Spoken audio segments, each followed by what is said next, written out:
and simple, so every moment matters. When at work and go out, we all long for every communication, not blocked by space, not disturbed by the environment, not delayed. Let our needs be heard clearly at the first time. RETEVIS walkie-talkie. Listen carefully to every customer's voices. Understand deeply the demands and make it happen in the different scene applications. Offer longer distance transmission solutions. Deliver crystal clear and dependable voice. Help you finish barrier-free communication. Together with our employees, customers, and partners, we work together for better communication. For industrial, for construction site, for hospitality, RETEVIS walkie-talkie boost your business running smoothly and efficiently in the desert, in snowy mountains, in the forest. RETEVIS walkie-talkie help you conquer every moment. For critical rescue moment, for extreme weather moment, for emergency preparations moment. RETEVIS walkie-talkie work together with you for a greater value. RETEVIS walkie-talkie committed to the scene applications of communication technology. Make communication easier. RETEVIS. We are together. Radios for decades. What I respect about RETEVIS is they actually listen to operators like me. Before they launch something new, they ask for feedback through forums, social media, even one-on-one conversations. I've shared feedback on radios like the HD one. RETEVIS makes updates, improves the software, and keeps the gear evolving. It feels good to know our voices are heard. That's why I trust RETEVIS. With the mature application of communication technology, communication in groups require more instant, efficient, and simple, so every moment matters. When at work and go out, we all long for every communication, not blocked by space, not disturbed by the environment, not delayed. Let our needs be heard clearly at the first time. RETEVIS walkie-talkie. Listen carefully to every customer's voices. Understand deeply the demands and make it happen in the different scene applications. Offer longer distance transmission solutions. Deliver crystal clear and dependable voice. Help you finish barrier-free communication. Together with our employees, customers, and partners, we work together for better communication. For industrial, for construction site, for hospitality, RETEVIS walkie-talkie boost your business running smoothly and efficiently in the desert, in snowy mountains, in the forest. RETEVIS walkie-talkie help you conquer every moment. For critical rescue moment, for extreme weather moment, for emergency preparations moment. RETEVIS walkie-talkie work together with you for a greater value. RETEVIS walkie-talkie committed to the scene applications of communication technology. Make communication easier. RETEVIS. We are together. Radios for decades. What I respect about RETEVIS is they actually listen to operators like me. Before they launch something new, they ask for feedback through forums, social media, even one-on-one conversations. I've shared feedback on radios like the HD one. RETEVIS makes updates, improves the software, and keeps the gear evolving. It feels good to know our voices are heard. That's why I trust RETEVIS. With the mature application of communication technology, communication in groups require more instant, efficient, and simple, so every moment matters. When at work and go out, we all long for every communication, not blocked by space, not disturbed by the environment, not delayed. Let our needs be heard clearly at the first time. RETEVIS walkie-talkie. Listen carefully to every customer's voices. Understand deeply the demands and make it happen in the different scene applications. Offered longer distance transmission solutions. Deliver crystal clear and dependable voice. Help you finish barrier-free communication. Together with our employees, customers, and partners, we work together for better communication. For industrial, for construction site, for hospitality, RETEVIS walkie-talkie boost your business running smoothly and efficiently in the desert, in snowy mountains, in the forest. RETEVIS walkie-talkie help you conquer every moment. For critical rescue moment, for extreme weather moment, for emergency preparations moment. RETEVIS walkie-talkie work together with you for a greater value. RETEVIS walkie-talkie committed to the scene applications of communication technology. Make communication easier. RETEVIS. We are together. Radios for decades. What I respect about RETEVIS is they actually listen to operators like me. Before they launch something new, they ask for feedback through forums, social media, even one-on-one conversations. I've shared feedback on radios like the HD one. RETEVIS makes updates, improves the software, and keeps the gear evolving. It feels good to know our voices are heard. That's why I trust RETEVIS. With the mature application of communication technology, communication in groups require more instant, efficient, and simple, so every moment matters. When at work and go out, we all long for every communication, not blocked by space, not disturbed by the environment, not delayed. Let our needs be heard clearly at the first time. RETEVIS walkie-talkie. Listen carefully to every customer's voices. Understand deeply the demands and make it happen in the different scene applications. Offered longer distance transmission solutions. Deliver crystal clear and dependable voice. Help you finish barrier-free communication. Together with our employees, customers, and partners, we work together for better communication. For industrial, for construction site, for hospitality, RETEVIS walkie-talkie boost your business running smoothly and efficiently in the desert, in snowy mountains, in the forest. RETEVIS walkie-talkie help you conquer every moment. For critical rescue moment, for extreme weather moment, for emergency preparations moment.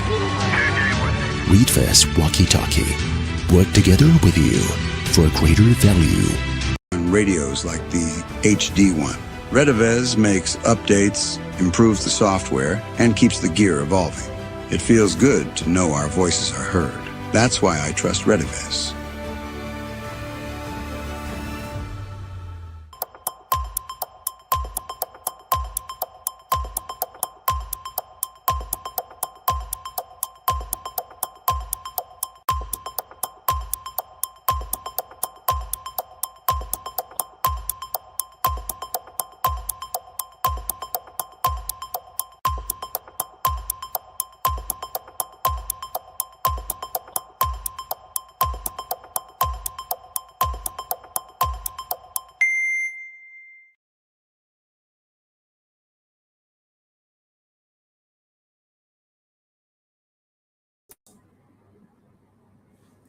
Hello, everyone. Hi.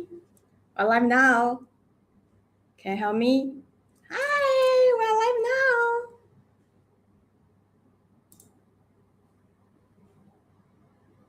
now. Okay, let me see my old friends. Hello, Barry. Hi, out there. Hi, Peter.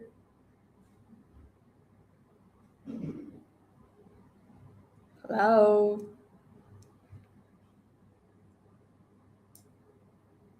Okay, is my voice okay now?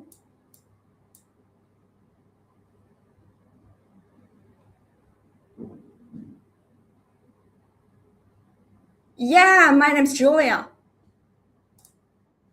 Oh, sorry, I forgot to type my name. Sorry, so sorry about that.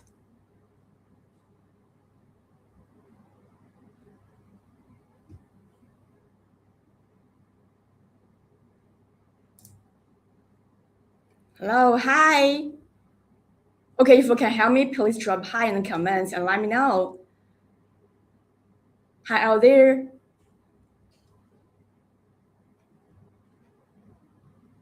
Oh, hi, Aaron.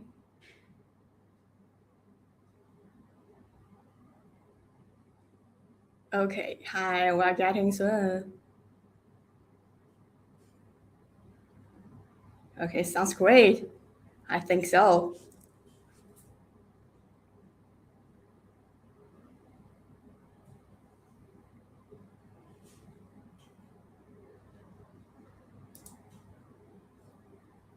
Okay, hello everyone. Welcome to RETEVIS AIlunce special screen. I'm your girlfriend Julia. Hi. Okay, I'm so happy to see many familiar faces here. I'm sure many of you have joined quite a few RETEVIS AIlunce stream before, but this is the first time you will experience something new like this. And today, we're not selling anything. We're only talking about a topic that matters most to harms. And the person hosting the dream, it might not just be me, and it could be any one of you watching right now. Trust me, it's going to be exciting. And here are probably quite a few friends in stream who's never joined us before. So let me briefly introduce our brand first. Okay, RETEVIS was founded in 2010 and has been around for 15 years now. We have been deeply involved into a radio and we are well known across commercial, industrial, extreme dreams, outdoor, casual outdoor, and home communities. AIlunce is RETEVIS home product line, and our principle is being creators, not just consumers. Okay, I guess some of you guys know that is our principle, being creators, not just consumers. And we'll listen to our users' voice, keep innovating, and create home products that our customers truly love. Whether it's RETEVIS or AIlunce, we always believe that together, and we start from real user scenarios and solve practical problems. And in the last 2 years, we have launched many popular products, RETEVIS AIlunce, HA1UV, HA1G, HA2. Here is HA2. It's our new model. And the RA89 series, I'm sure you're all familiar with them because many of our friends have already bought and used them. Okay, to thanks all our friends, your support and recognition of brand and products. We'll launch the Ham Still Hot Global KOC Connection program this year.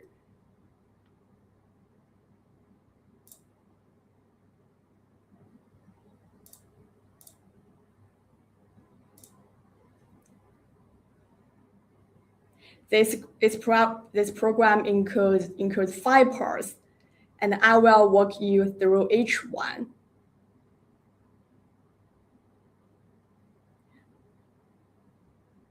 Okay, starting from our customers have always been our company's principle. Co-creating with customers is also basic policy we have always followed.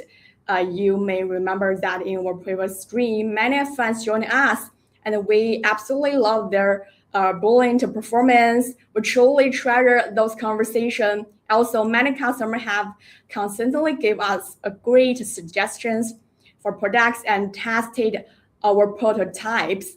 Without all of you, there would be no us. So today, right here, we're thrilled to announce the launch of our Hub Still Hot Global KOC Connection Program.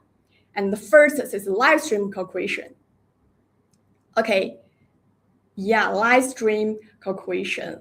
Like today's our first episode. And breaking the one-way communication on social media, we will connect through live streams to deepen our conversation. And each month we'll set up themes for everyone. We'll invite 5 to 10 friends to join the discussion. You can also customize your own theme and host a stream. The second, content co-creation.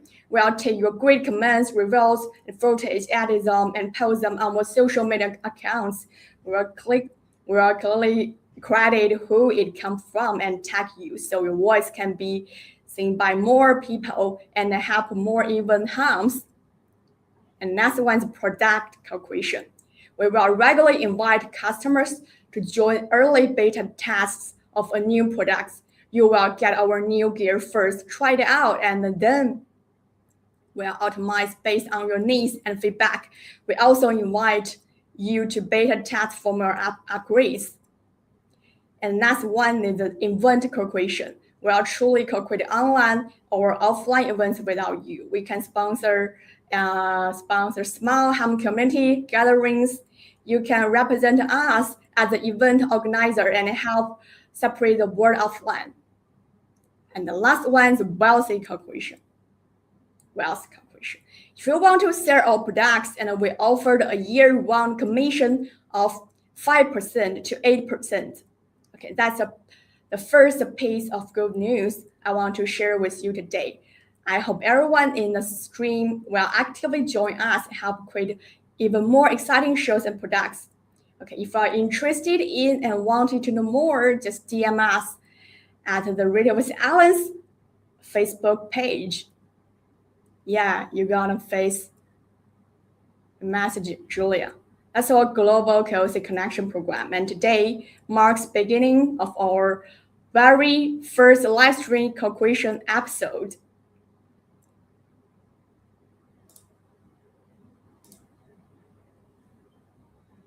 Okay, this time we're very fortunate to have invite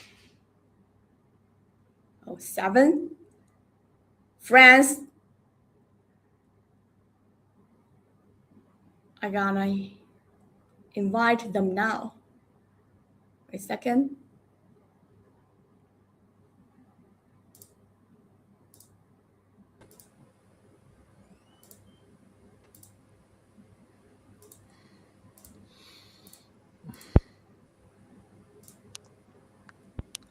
Okay, hey everyone. Hey, how you doing? Hello. How's it going? Okay, you can say hi to our audience. Hello, everybody. Hello. Hi, everyone. Welcome out there on the interweb. Good evening, everyone. How about we introduce a brief introduce one by one? Hi, I'm David. I'm KC1PEN, a general class operator. I am in Connecticut in the United States, and I've been licensed for about 5 years. Next. I'm Scott. I'm in West Virginia, KF8EZY. I got my technician ticket, give or take, about 6-8 months ago. I've been using GMRS and stuff for a little bit longer than that. But yes, I've been into radio for quite a while. And that's pretty much all I've got. Moving on. Hey, Hey everybody, I'll go next. Aaron, KK7WRA, out of sunny, warm Arizona. Had my tech for probably about a year, was into GMRS for a long time before this, and on to the next.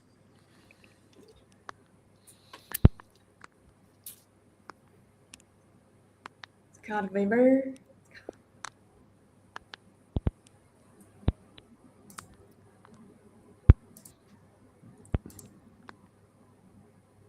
Okay, Oh. Mark, you go first.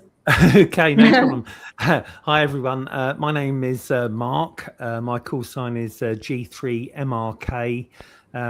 I've got a Class A license, and I've been licensed since 1990, I think. So yeah, a bit of a veteran to ham radio. I started off on CB radio and shortwave listening, and progressed to ham radio, and absolutely love it.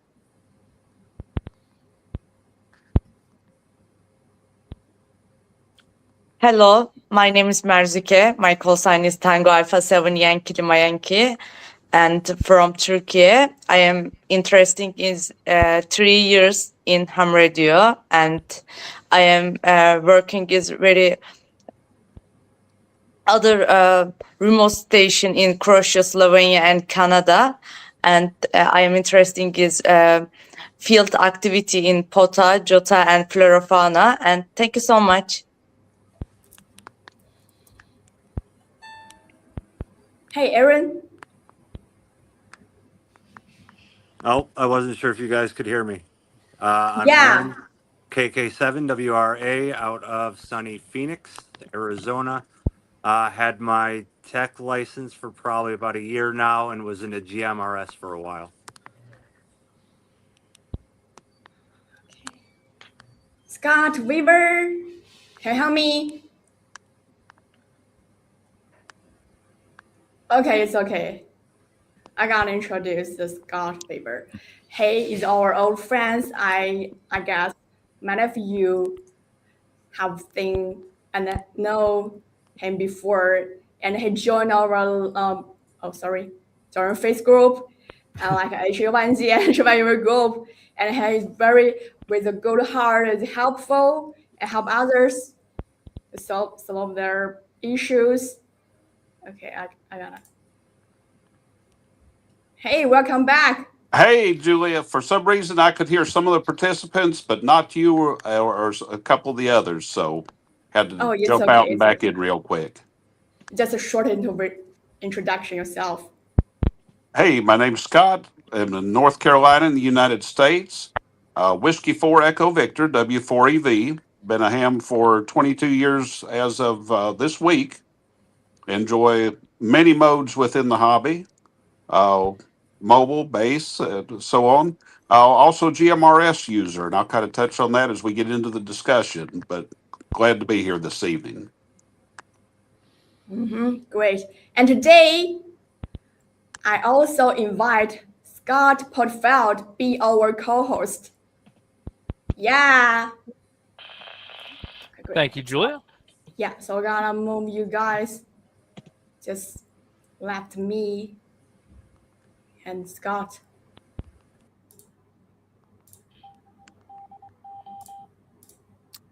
Sorry if you hear that. That's my H2 going on, HA2 here going off. So turn that off there. Okay, yeah, great. Okay, I'm gonna moving on. Thank you for joining our.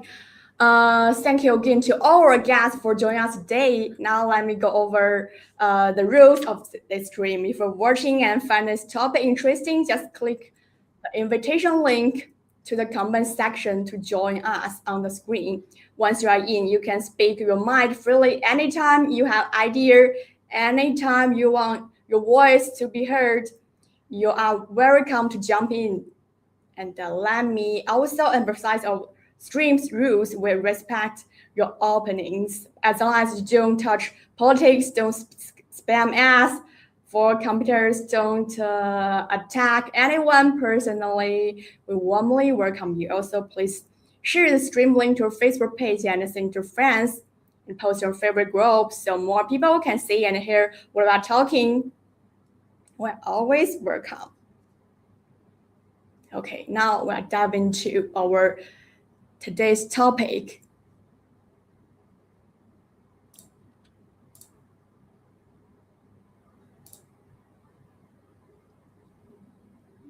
All right. So I guess I'll take it from here a little bit.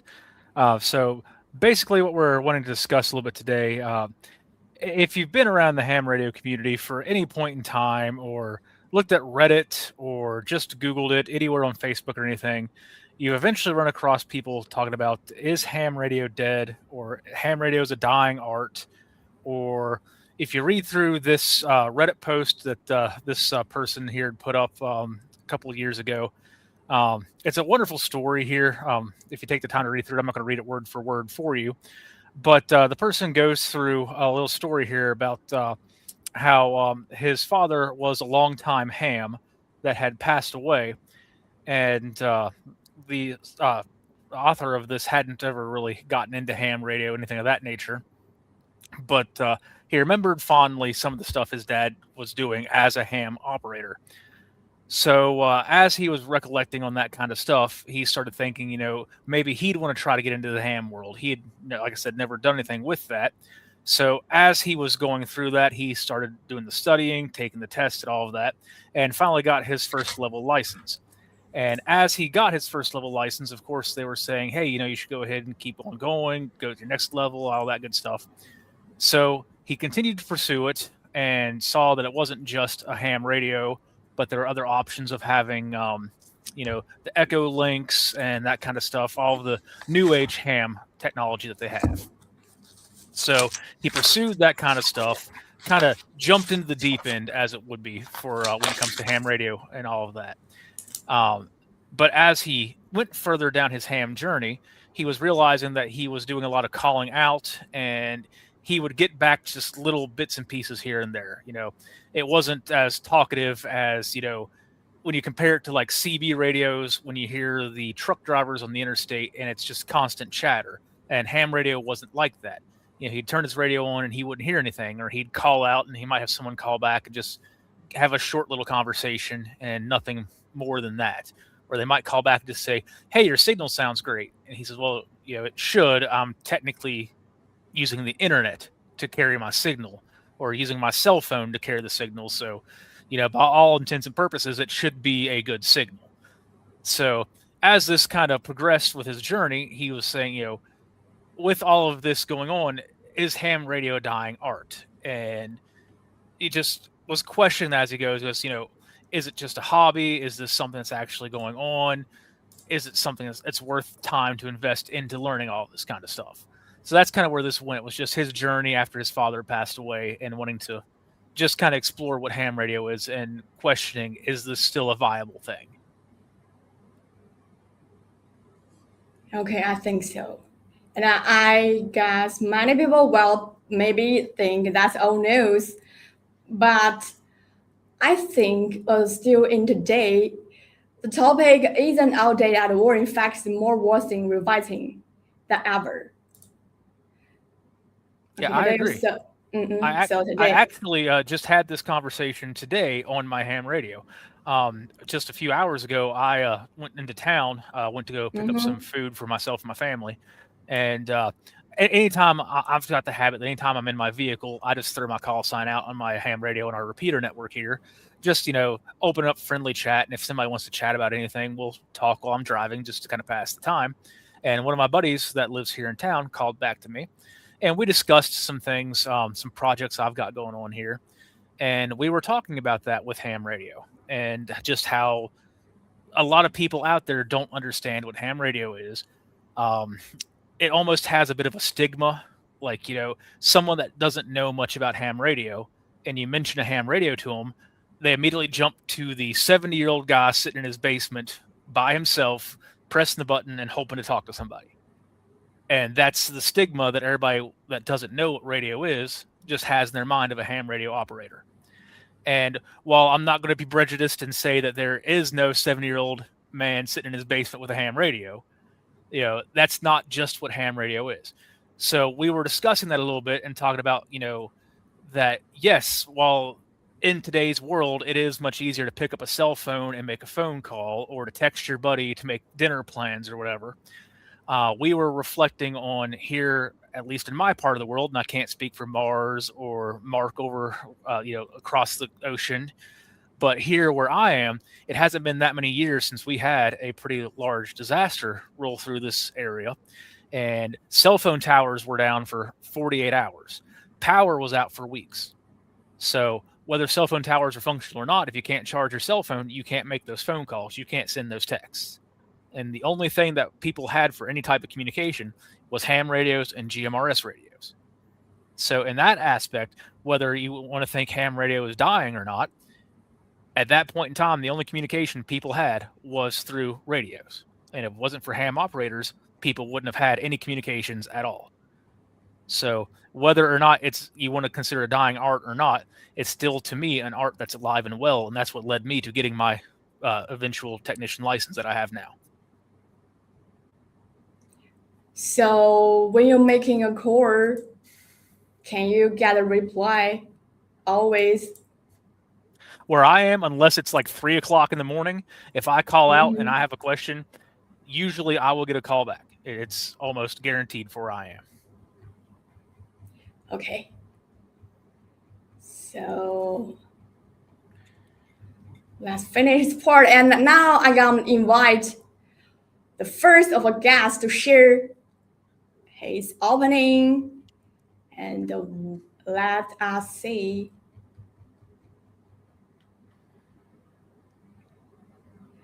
Scott Weaver, are ready? Hey, Scott. Julia. Hey, Yeah. Julia. Hey, Scott. Glad to be here with y'all co-hosting tonight. Building a little bit on what Scott said and putting my own take on things here. It's really kind of interesting, when you look at the numbers. I'm not going to bore everyone with a bunch of numbers tonight, but you look in 2000, shortly before I was licensed, there were 655,000 ham operators worldwide. And that's grown by about 16% to about 780,000 in 2025. About a 16% growth. Now, unfortunately, that's only about half of the global population increase. So you can argue we're losing ground, but I'd challenge that. I really would challenge that. When I think using this analogy is going to kind of paint a picture. When I was a kid, I'm 58. When I was a kid and I watched TV in the evenings at home, there were maybe 3, 4 stations, depending on how the weather was cooperating, that I had to watch. So if I went to school the next day and talked to my friends, hey, did you watch this show last night? There's probably a 1 in 3, 1 in 4 chance that they did also if they had the TV on. Nowadays, I can go in and say, hey, did y'all watch this last night? We've got more networks, we've got streaming services, people have cable, satellite, and all that. So that probability that we watch the same show is much less. What does this have to do with ham radio?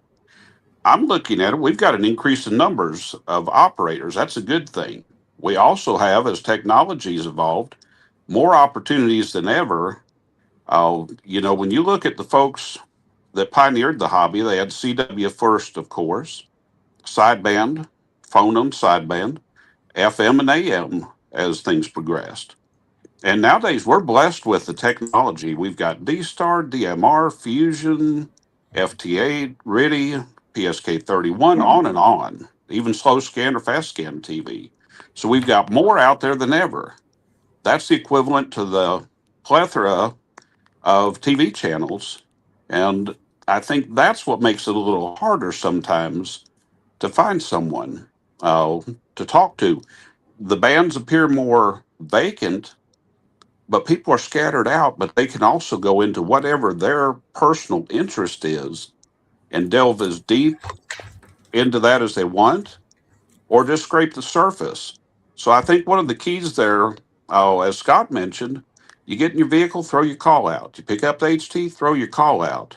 But don't forget to explore the other advances and additional modes that are out there. There's more users than ever, or more license operators than ever, but it's really easy to lose sight of the fact if I don't get an answer on that 2-meter repeater like I did 20 years ago when I was licensed, that doesn't mean the people aren't out there. Switch on my DMR radio, grab that RT3S, pick it up, and go out there and on one of the local talk groups or one of the talk groups I know is busy and find someone there. If that doesn't work, when I get home from my drive, fire up the HF rig. Go scouting on there for some activity. People are doing the POTA and summits activations. So a lot of activity there. But the one other thing I'll mention here, Oh, I think Scott touched on it, and it's very relevant in my part of the United States. We've had some natural disasters come through, and that caused a great interest um, in both GMRS and ham operations.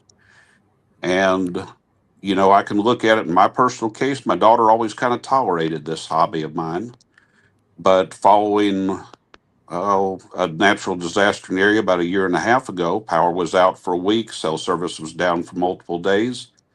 She's like, Dad, how'd you stay in touch with anyone? I said, Sweetie, my radios. I said, I was not bored and people knew I was well.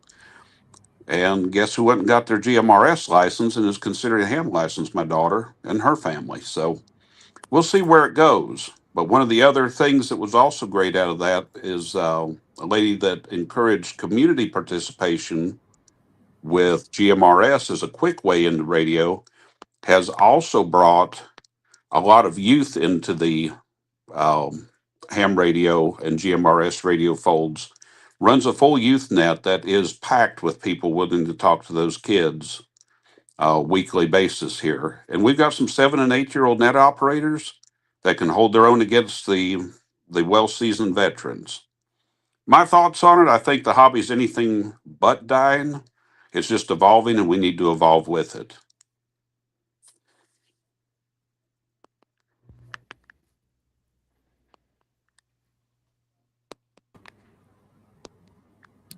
I agree 100% with you.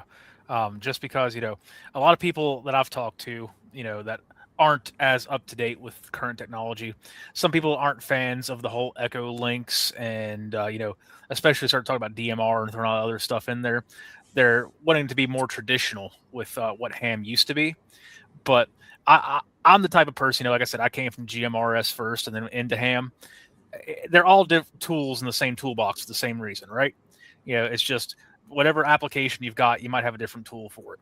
And that's why I like my GMRS, because, I've got my ham license that works for me. I can reach out my repeater network, and I can actually probably talk to you on the repeater network that we have down in North Carolina with Right. the Appalachian repeater network. And I think that's fantastic. But when I go out to my family property during hunting season with my family, none of them are licensed for anything. With my GMRS license, I can pass out a HT to everybody, and everybody's covered. Exactly. So it's one of those things that I think, as technology progresses with, like I said, DMR, Echo Link, all that stuff, it's just one of those things that we need to embrace it, use it when you need it, but keep a hold of, the old traditions with just your standard HT or an old 2-meter rig in your vehicle, and have that, because, no matter what, 2 meters isn't going anywhere, and 2 meters is tried and true. So keep an old dual band sitting in your vehicle, in your Radio Shack, wherever you got, and have that ready to go, because that's one of those things that no matter what, it's always going to have a place on the shelf, and it's always going to work. Exactly. Agreed. And that's it. I think the newer technologies are a way to get new blood into the hobby. And then that allows the opportunity for them to learn the history where it came from. I'll even mention, there's been a huge drive in GMRS, and I've heard a lot of people see a lot of activity online and even decide to try it myself because it's new and I didn't want to get left behind. The POC radios. Technically a radio. No, it's not RF in the conventional sense, push to talk over cellular. But you know what? It's a hook. It gets someone interested. Maybe they progress to GMRS being the next easy step, or PMR if you're overseas. And next thing you know, that person's like, hey, this is really cool. But if the cell towers go down, this won't work. What can I do to get out?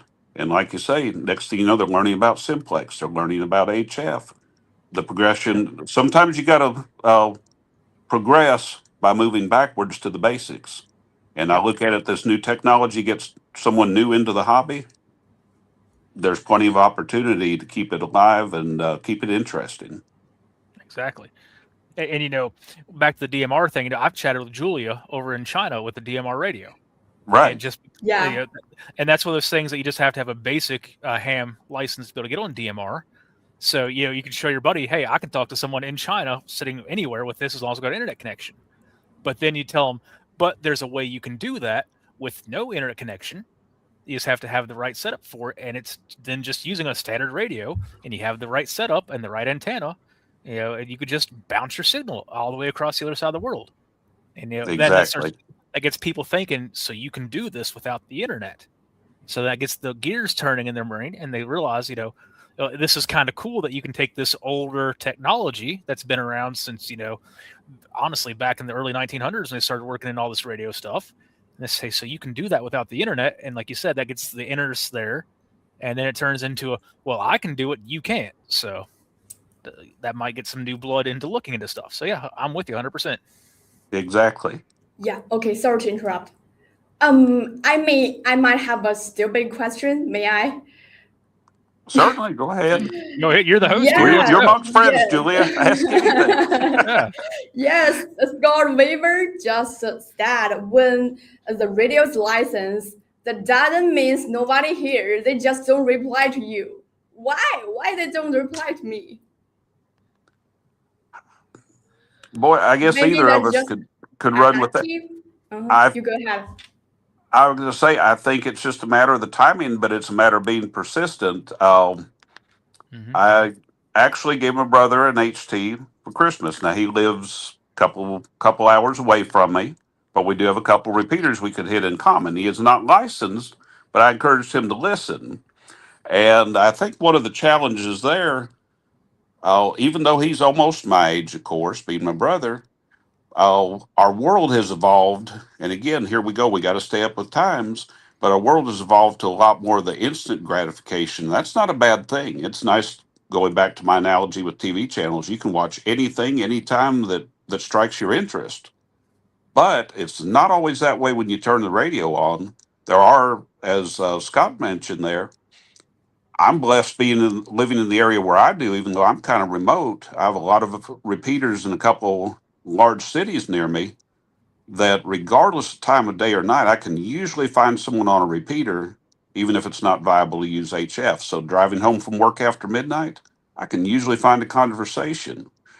But again, I can't speak for locally there, but I think a challenge my brother has faced that may be a parallel with yours, he'll turn on the radio at 2 p.m.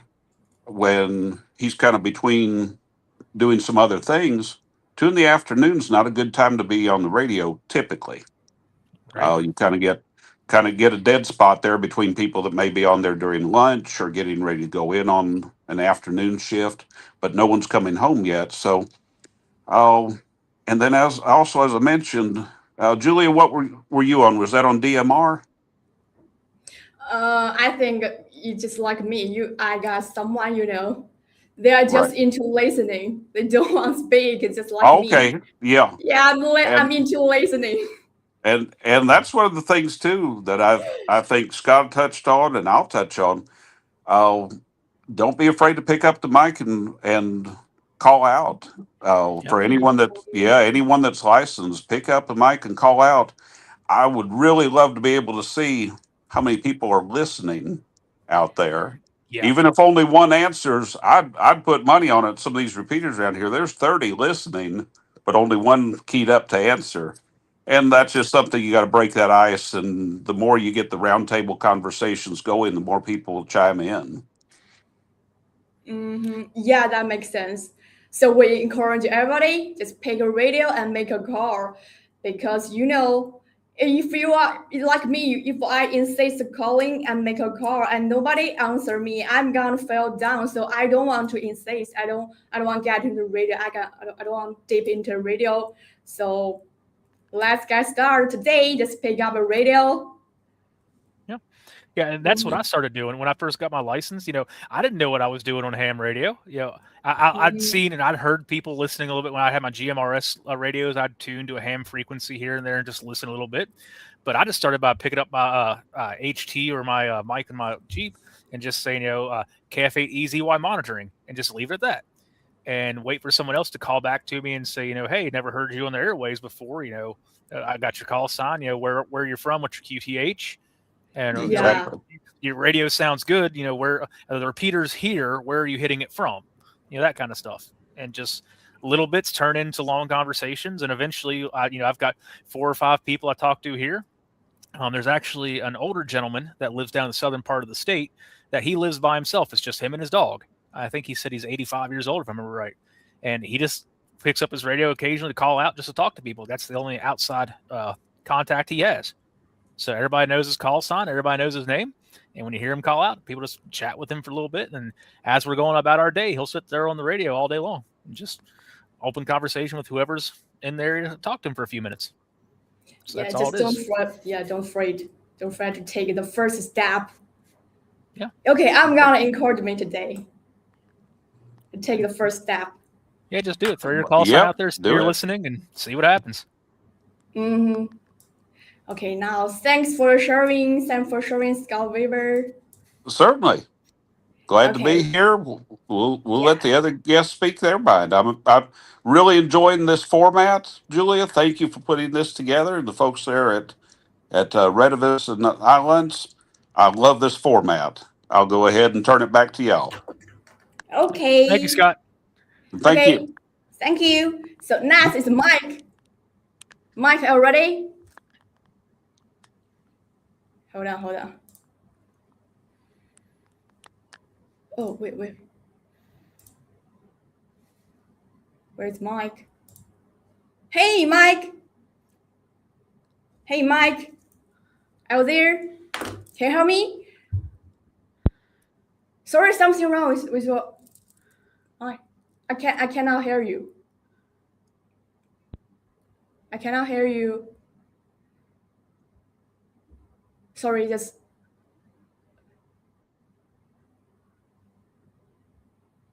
I gotta move the next one. Mars, are you ready? Mars?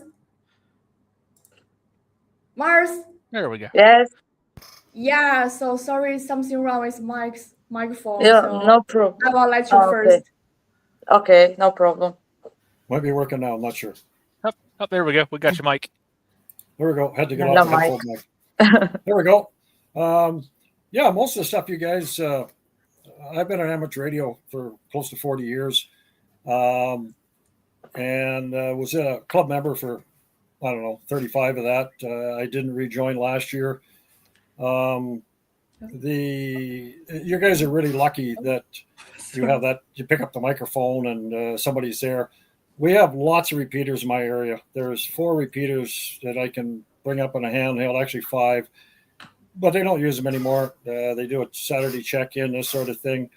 I was way back when we had Packet, APRS, IRLP, Echolink, and just last 2 years ago, I got back in, well, not back in, but into All-Star. And that's where I'm having the most fun. And now you can buy a really inexpensive radio. Back when I was playing around, they were $400 or $500 for a handheld, $1,000 for a mobile, which I still have all those.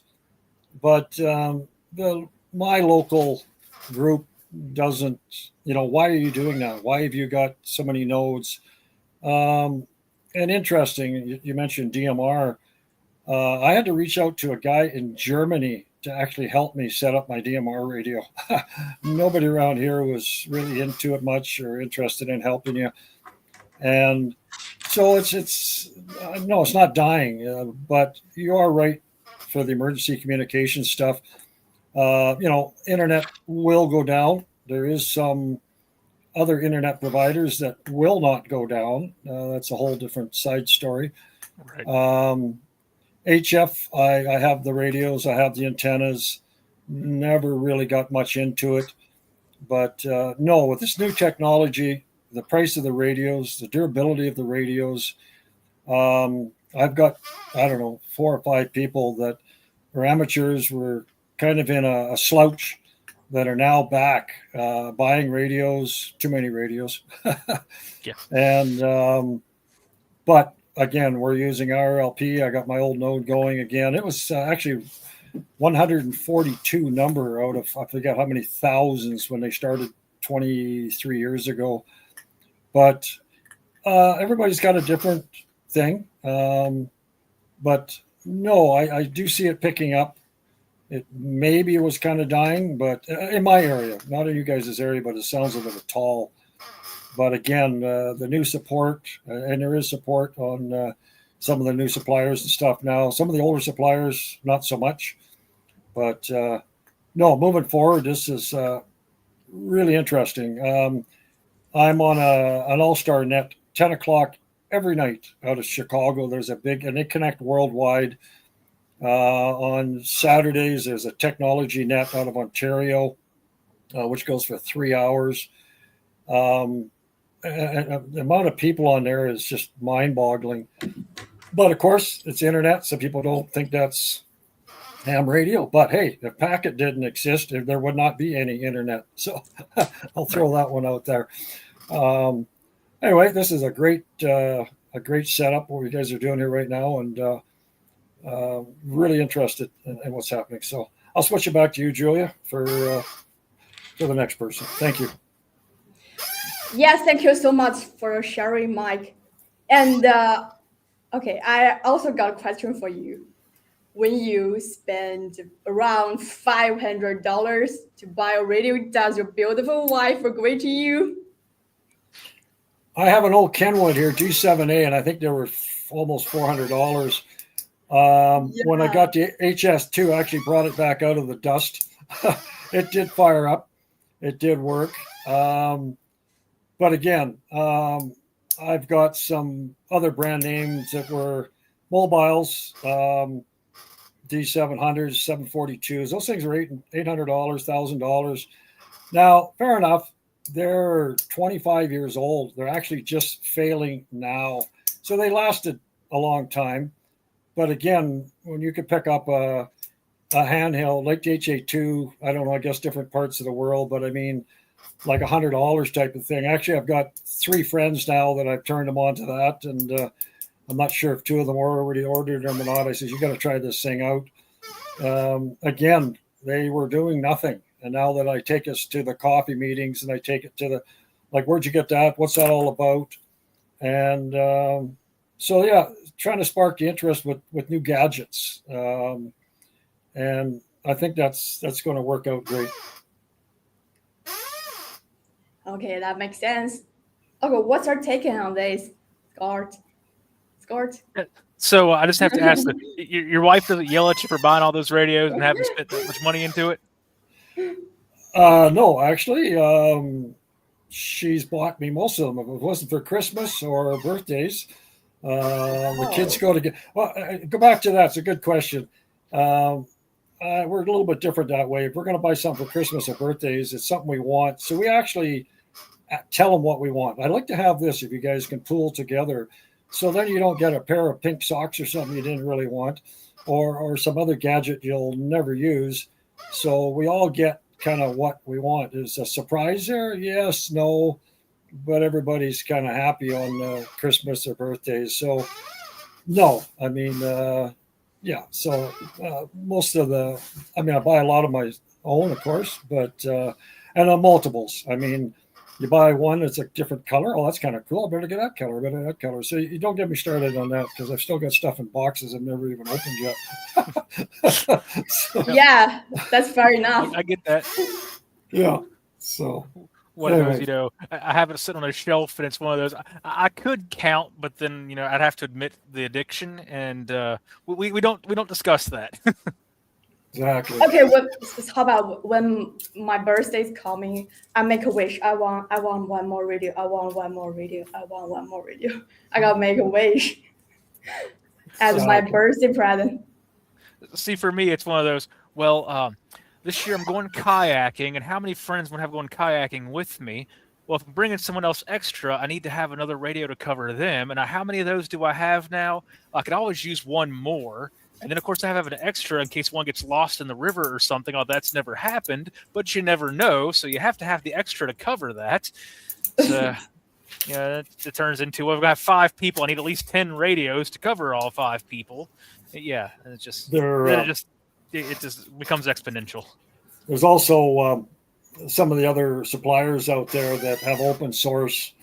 So the radio is not too bad out of the box, but then there's people all around the world that make different firmware that just totally take that $40 radio, I'm going to call it, and turn it into a $500 radio equivalent that you would have bought years ago. And so you buy one of those radios and then, they got a new firmware.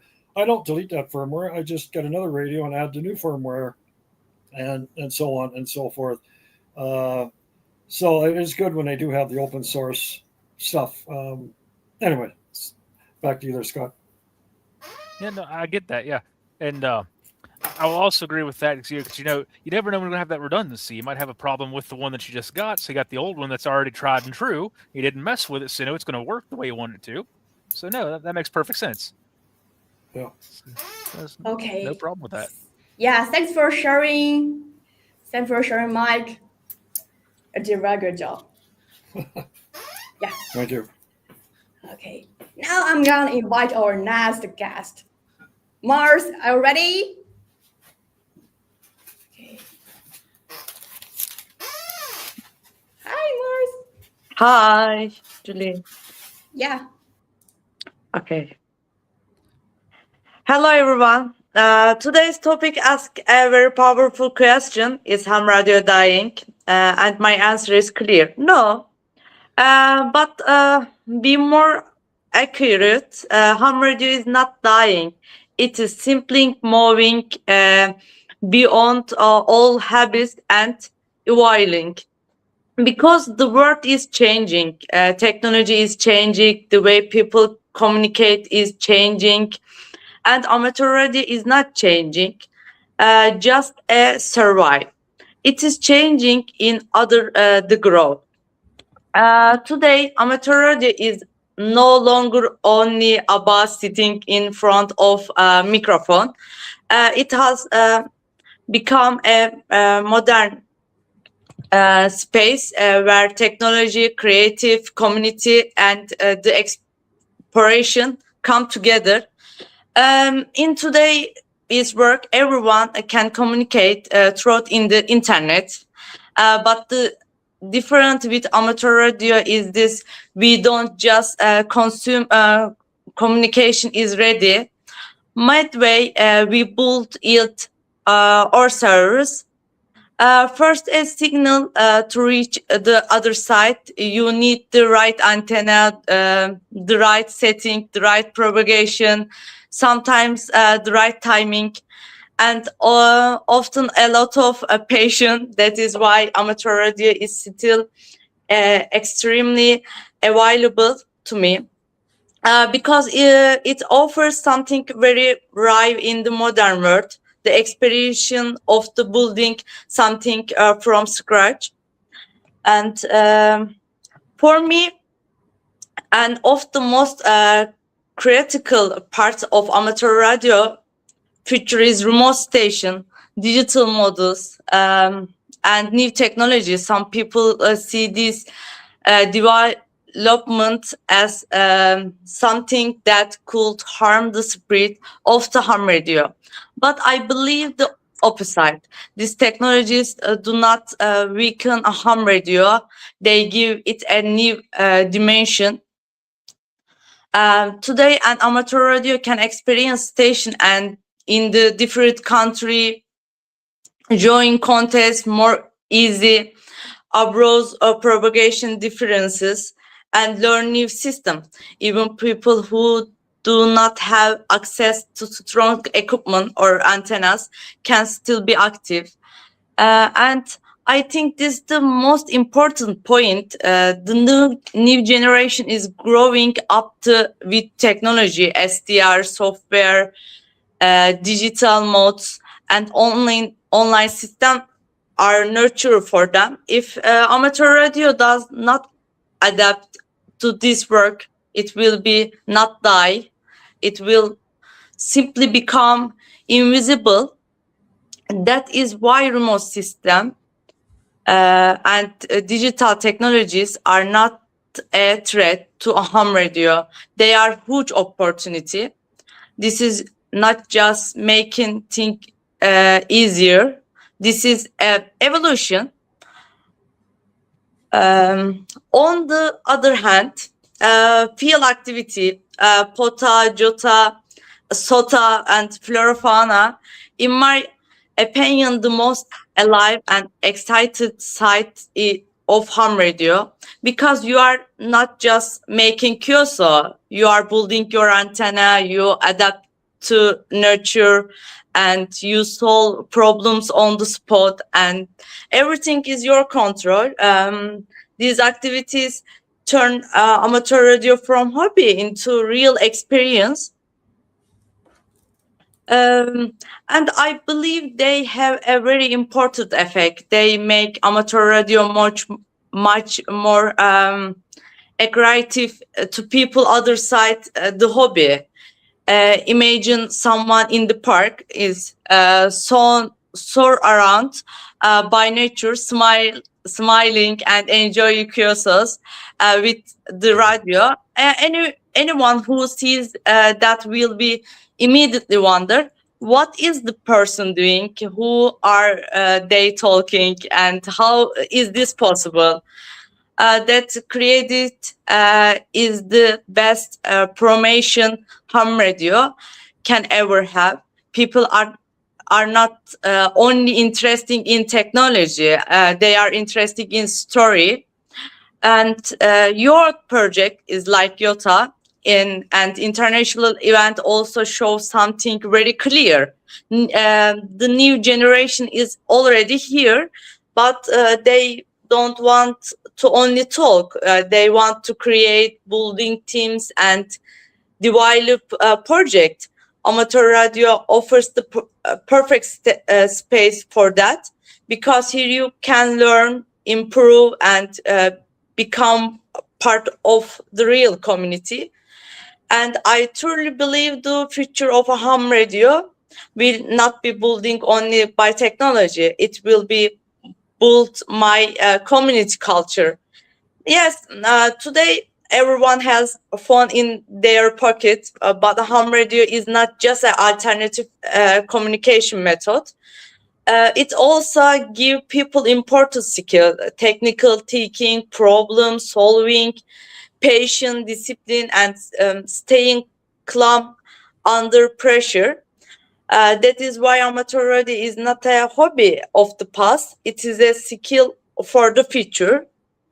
So, answer the question again. Is ham radio dying? No, ham radio is not dying. It is simply becoming something bigger by adapting to the change work. Remote system, digital mode, field activity, while project and your project. All this proof that amateur radio is still live. Thank you so much for listening. Thank you. Thank you. No, you're 100% right. You know, I honestly, I don't think that ham radio is dying at all. I think it's just. I love ham radio. I agree. And I think you're right. I think it is one of those things that it will be supported by the community. It is something that has a lot of room to build with the community. Yeah. Like so, for example, where I am, I don't know if you've ever played with this much, but the space station, they have ham radios on the space station, the International Space Station, and they do. Right now, they've had some issues with some of the radio that's up there, and unfortunately, you know, they can't just fly the radio back down here to have it worked on very easily. But they've been doing some upgrades, some work on that where they had some problems with it. But when it's all functional, they have a repeater on the space station, and it's just a little 2-meter repeater. But since it's direct line of sight just up there, and you can bounce across that, I've been able to make contacts halfway across the United States on just a little 5-watt handheld radio using that 2-meter repeater on that. So back to your thing of community. With that, they would used to do on 2 meters, which, like I said, they're doing some work on it. They would also do SSTV transmissions. Yeah, I am use it. So yeah, you're familiar with it. Yeah, so I would get those SSTV transmissions down, decode them with the app on my phone, and upload that to my Facebook. Well, a lot of people in my local community here were saying, "Oh, that's cool, but that's a picture of something from the space station. What is that?" Very cool. So then I start telling them, like, "Well, no, this is a picture that literally came from space over a ham radio signal to my phone." And they're saying, well, it's a picture from space that came over a radio wave. And I said, well, yeah, technically it was just a data transmission over a ham radio signal, but yeah. And I say, and this is not something you have to have a license for because you're not actually transmitting. So if you just buy a little cheap $20 radio from Amazon or get something from RETEVIS or whatever, and you tune to the right frequency, when they do these and it flies overhead, you can do this. So all of a sudden, all these kids are saying, that's really cool that you can get a picture from space. And I said, yeah. So, whenever they do one of those transmissions, I would put in our Facebook group for the city, hey, this is what's going on. And I said, so if you see some idiot out there with a little tape measure Yagi that he built for his radio, standing out in the field by the fire department looking at the sky, don't think that he's just some idiot out there with this weird tape measure thing looking like he's, doesn't know what he's doing. Stop, swing by, bring your kids over, and I'll show you how you can get a legitimate picture from space. So Yeah. a lot of people came by, looked at that, and they said, that's actually really cool. So I got a lot of kids interested in, how radios it's not just a walkie-talkie that you call your friends on and act stupid with. No, you actually get pictures. Yeah. So It's very, very cool. And yeah, that kind of built a little community there. So yeah, it's kind of neat to see how that stuff grows. SSTV and maybe DRTV is satellite ham radio SSB FT8 CW is very, very cool and complicate ham radio. And I love in ham radio is 3 years in. I am interested is 3 years ham radio and remote station is perfect and DMR Echolink HF and BHF is very, very difficult mode and very, very difficult happy. It's very, very nice. Thank you so much. Okay.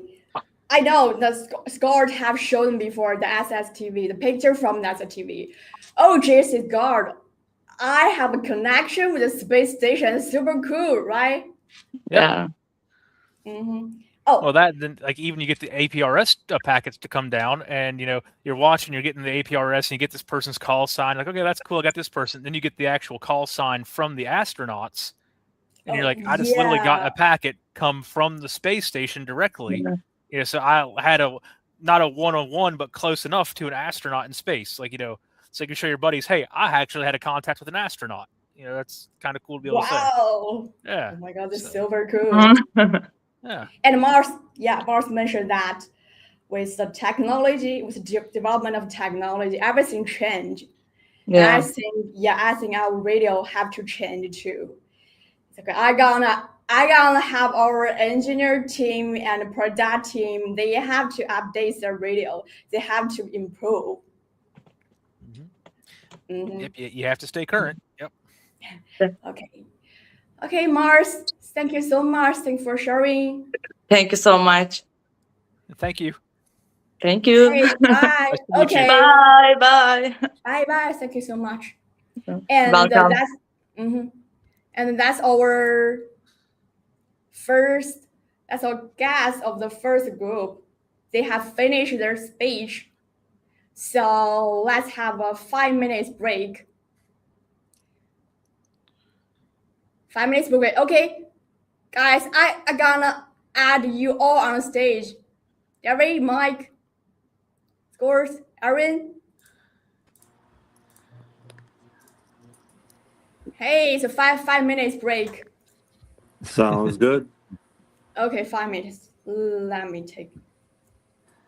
Okay, everyone, our audience, do you have some questions? You can chat. You can put in the comments and interact with our guest today. You can also, how about drink some water, take snacks. I'm going to step away for just a second. I'm going to grab something real quick to show off. I speak too much. Oh, sorry. Okay. I'm waiting for the comments to show up in the chat. Oh, Mike. Oh, Mike, maybe he's drinking. Oh, sorry. Yeah. Audience. Do you have some questions? You want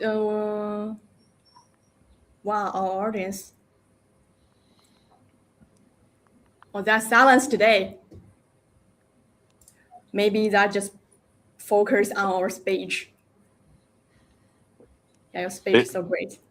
Like we mentioned about the repeaters, they need to break the ice and make some noise. Ask those questions.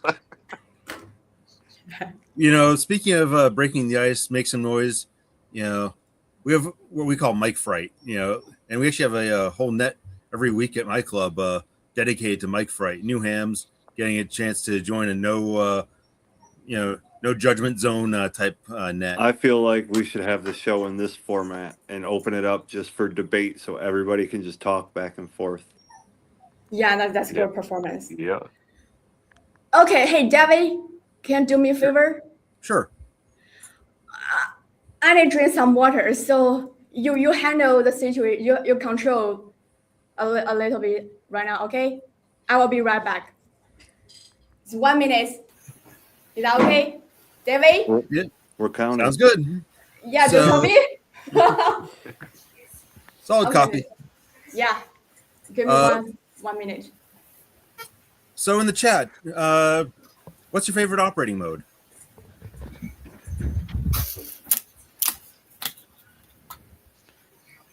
I see somebody wants to drink water.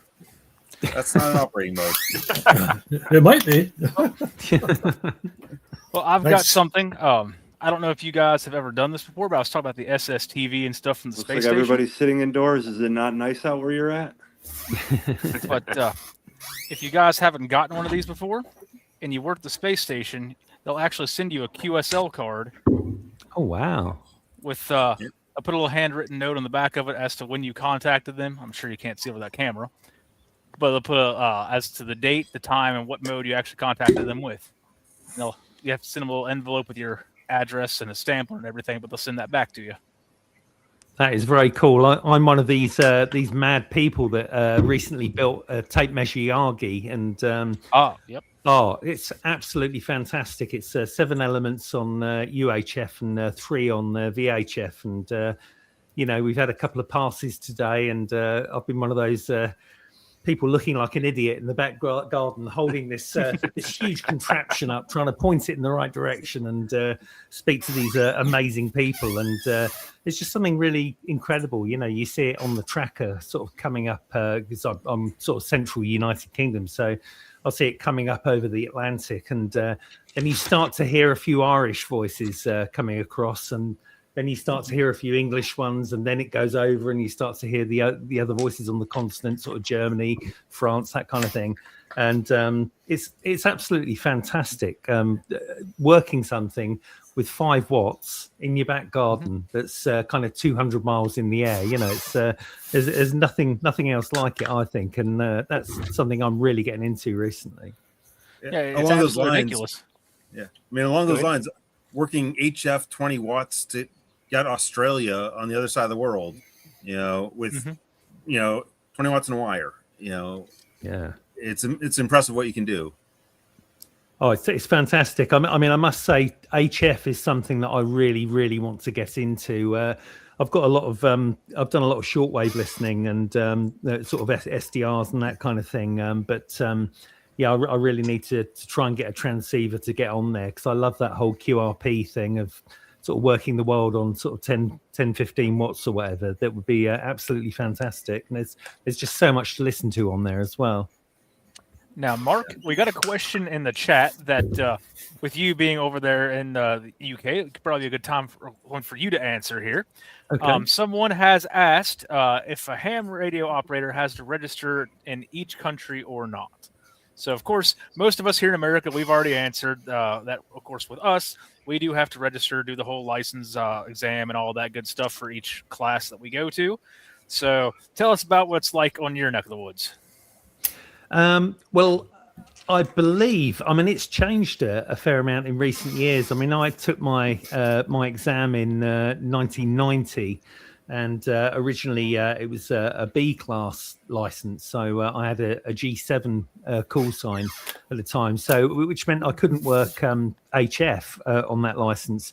Then they got rid of the Morse code element, which I was quite relieved about, because Morse code isn't great. I can kind of get by, but it's not fantastic at all. So when they took that away, it was like a game changer for me. I suddenly became more interested and I got my G3 call sign, and yeah, that's part of the hobby that I really want to get into. Sort of HF and that kind of thing, because I just find it fascinating, just tuning around and seeing what you can find. Yeah, I'm going to tie into that because register ham radio doesn't necessarily mean your license. There are countries out there where you have to register the hardware and tie it to your license. That's true. Okay, That's true. That's certainly not the case in this country. I know you can like you were saying earlier, you can have a radio and listen on it, providing you don't transmit. That's absolutely fine. But it doesn't sound quite as strict over here in terms of licensing individual radios. That's a bit scary. Yeah, but thankfully here we don't have to license our actual radios, nothing like that. But if that's the case, God, I'd hate to have to pay for the licensing fees I have on every radio that I own. Yeah, good Lord. But do you guys have to pay in the States for your license, because it's free over here now? Yes. So what we'll have to do is, and it's not much, in the long scheme of things, it's not bad. But we have to pay a $35 licensing fee. But okay. That's for a 10-year length of license. So, that's quite reasonable then. Yeah, that's nothing. By the time you break it down, $3.50 a year. I mean, yeah. Just skip a cup of coffee or dig around the change in your car for that much, but it's not bad. Oh, fantastic! There's one for you, Scott. I don't know if you can see that. There's the ISS, one of them of the 5 repeaters with the doublers all installed in there. So anyway, listen to him quite a bit. So he's been doing a little bit there too. Yeah. It's always fun. Just turn it on. If nothing else, if you don't even try to work it yourself, just let it fly over and hear what you can hear. And if anybody out there in the chat or anybody in the group here hasn't done it, it's kind of fun, because if you haven't learned your grid squares, that kind of stuff, just in the interest of time, people are throwing out grid squares because they're working at a mile a minute. If you sit there and try to write down a call sign, you're already 5 call signs behind. So people are just throwing out Cafe EZY EM99, and all you're really wanting to pay attention to is that EM99. And you can look up your grid square. Oh, that guy's all the way over here in Denver, Colorado. And, so it's pretty cool to hear that kind of stuff. Yeah. Okay, sorry. She's cracking the whip. We got back to our live stream now. So who is the next? Okay, David, are you ready? Yeah. Yep. David's up. Okay.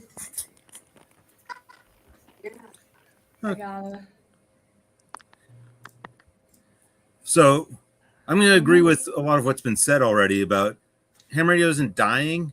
There's definitely a lot of transformation. And you can even see it over the last few years, just with all the different digital modes coming around. But at the same time, it may not be as healthy as it really seems with the number of licensees. There's a lot of people who got licensed during COVID, and a lot of those people don't talk. A lot of them don't get on the radio at all. But also, I'm part of a couple clubs. My primary local club is around 200 members. It's been holding steady. It's been growing strong, and we've been helping to get new clubs spun up around us. But there's also lots of clubs nearby that are merging or folding, and it kind of tells a little story that it's not necessarily as healthy as it should be.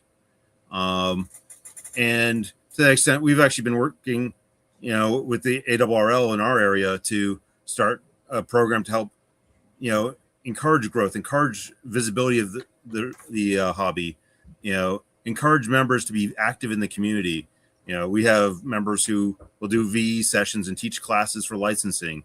We got members who are doing POTA and SOTA. We've got members who are part of our local community emergency response teams. We have a very active fox hunting group. We have people who tinker and fix radios. There's all sorts of aspects. And that's, I think, what's keeping our club, strong has been, it's not just, a couple guys who are in the basement on the radio. It's that we've got, people who are out there who are keeping it visible, who are keeping things interesting. And it's more than just talking, more than just CW. it's true community, and it's sharing that knowledge. That knowledge is huge to being a ham. Yes, you can get on radio without a mentor. You can go online, do your classes, and get your license, but it doesn't mean that you are doing all the knowledge transfer that you could and perhaps should to ensure that the next generation of hams, is out there. And we have, and actually, for the ARRL, I wrote up a program to help push hams to get involved with youth and scouting. Scouts are one of those groups that are have had a long history with radio, and we need hams that are going to keep that going. And to that extent, I'm also a radio merit badge counselor. I'm going to put that out there. Worked with a few dozen kids at this point on it, and between the scouts and between new hams, mic fright, just getting them to talk on the radio is really hard, because they'll pick up the HT or the speaker mic, and sometimes they'll just be like, and stop right there. And for some, that's going to be a make it or break it moment, because they're going to be like, why am I talking on this? I've got my cell phone.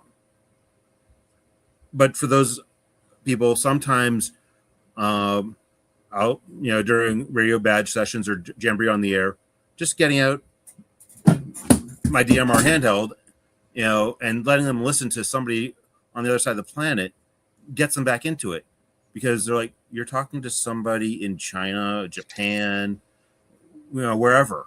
And suddenly it's, wait, you can do that? It starts bringing the interest back. But, there's also a lot of those newer hams and scouts that I've dealt with, showing them WinLink and the ability to, in an internet down situation, grid down situation, be able to go with a Go box and write emails, bounce them off of a ham hundreds or thousands of miles away, and be able to get out those messages to say, hey, I'm okay. That sort of stuff really is started to capture, a lot more interest, because there have been a lot of natural disasters in the last few years, and that starts to get that interest back. And when you show that, yes, you need a license, but once you have that license, you can do it. It gets that learning back to where that person may want to go get their ticket.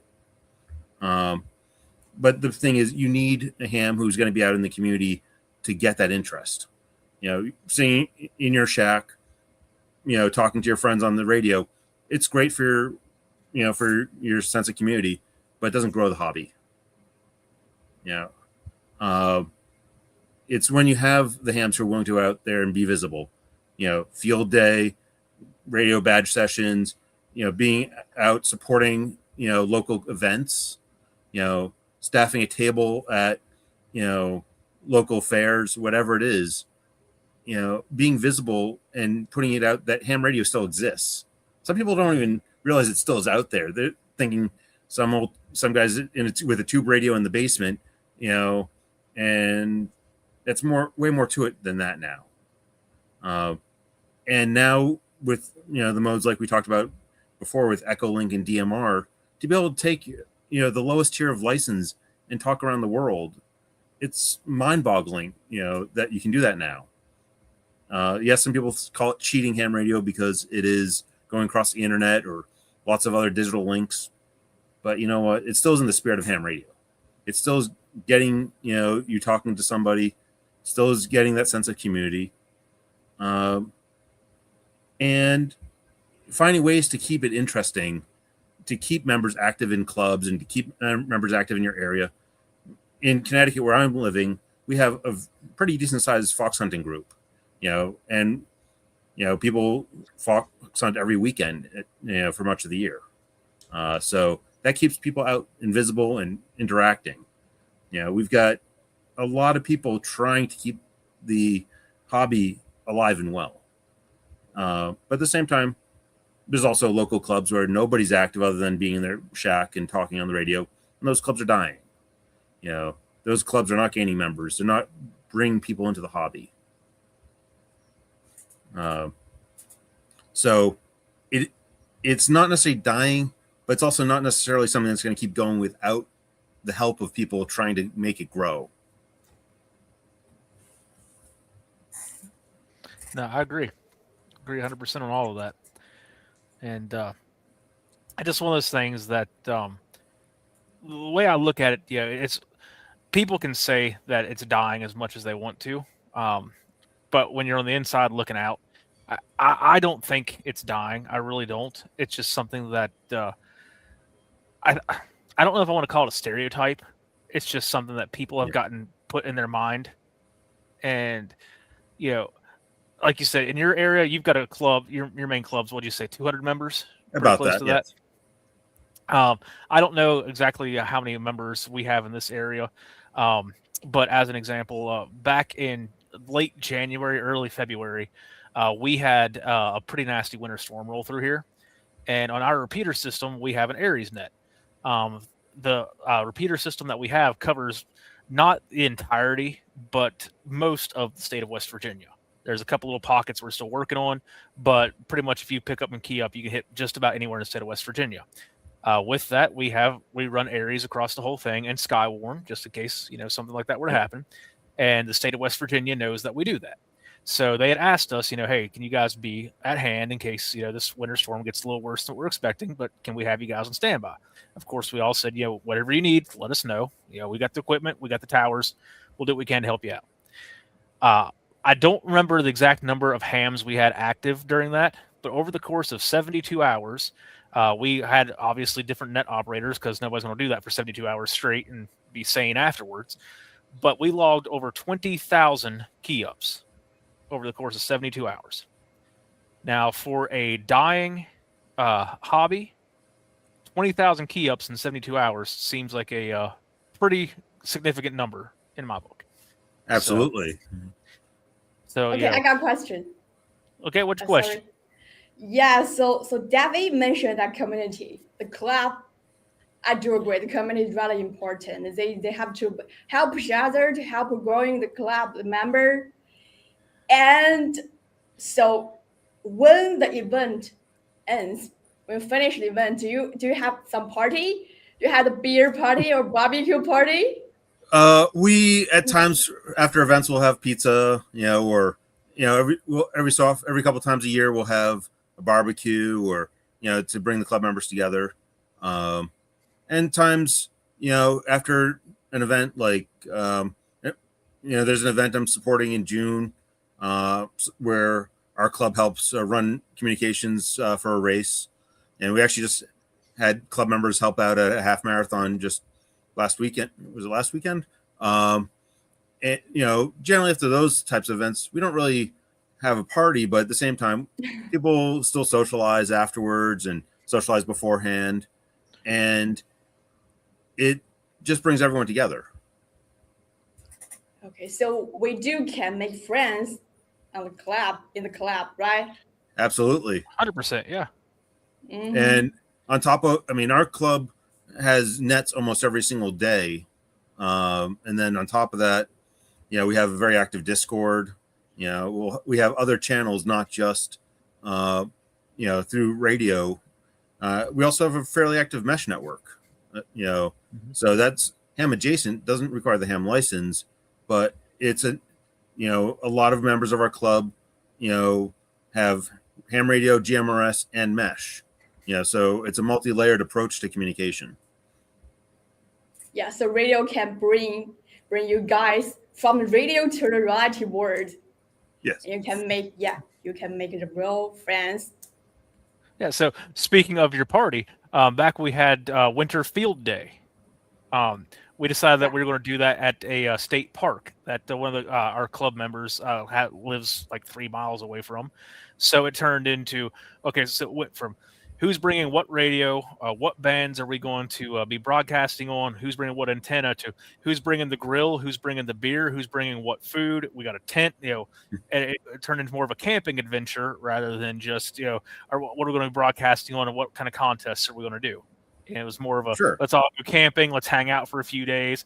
And, the radio's kind of become almost not a fully secondary thing, but, we're all there obviously for the purpose of the radio. But at the same time, who's to say you can't hang out, you can't grill, you can't have a beer or two? It's just Absolutely. And Wow. and bringing radios to events. I mean, as a scout leader, I've started bringing out a massive pack of FRS radios to scout events because, it's one of those things where even though it's not ham, I can hand out an FRS radio to every single person, coming until I run out of radios, which I have a lot of radios. And,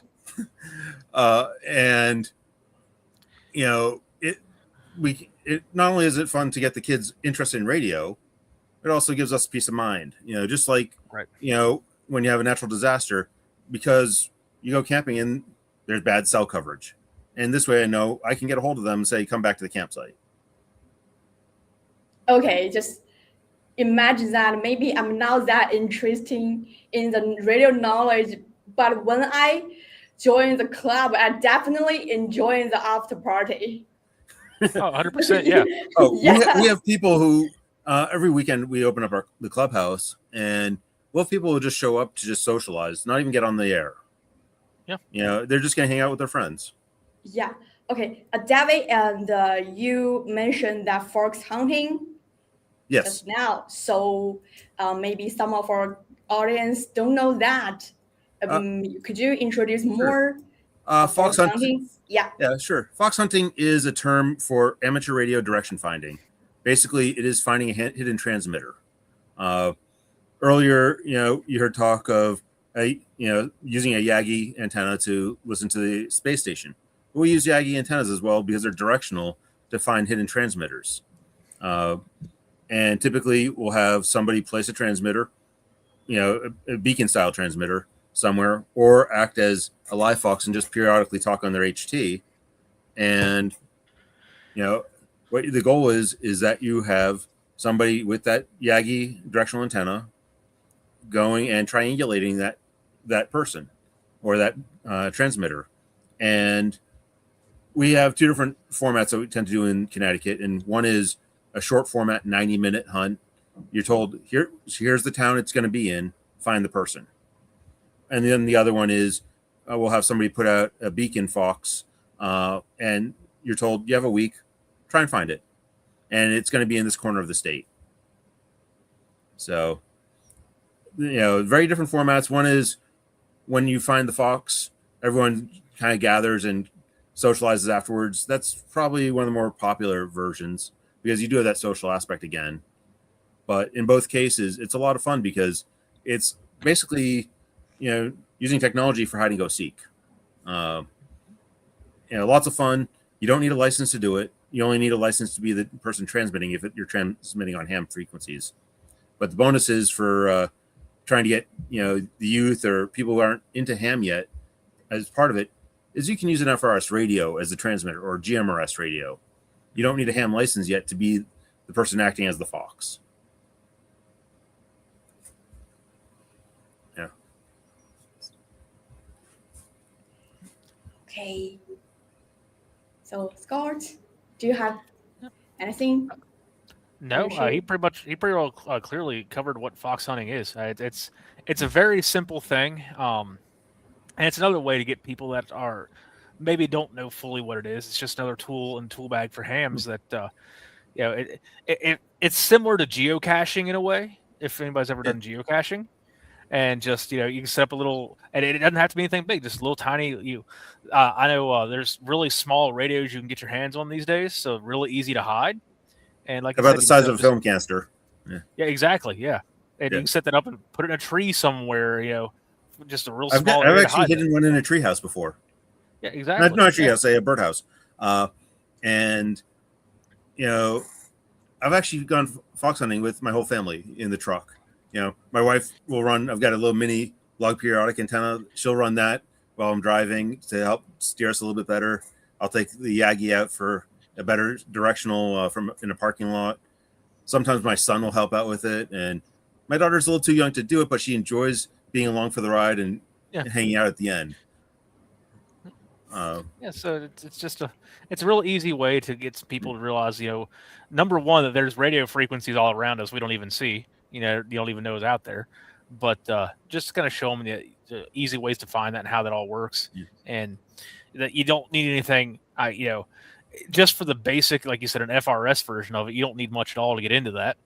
And I've honestly, literally done FRS with Girl Scouts before, where I've sent out a pair of scouts with one radio and to act as the fox and call out on the radio. We have a second FRS that the other scouts who are trying to find them use to say, hey, can you say something so I can find you? And then we just have another radio attached to the directional antenna. Yeah, and real simple. And a directional antenna you can build for pretty cheap if you know what you're doing. So I mean, it's a pretty low in cost thing to get started, just as a demonstration for people. And then of course, sky's the limit as far how in depth of this you want to get into. So as far as the cost goes, I'm going to share what I've done for scouts, since I've actually built a couple of radio kits for the local scout councils, and that is, it's about you can do a Fox beacon for about $25 if you're licensed, because you can use firmware mods on certain radios, including the RA79, by the way, from RETEVIS. So that can be your Fox if you have a license for $25. Not the $100 Bionics or more expensive versions. You can use another $25 radio to hunt it. So that's $50 roughly. Well, I got a question. Sure.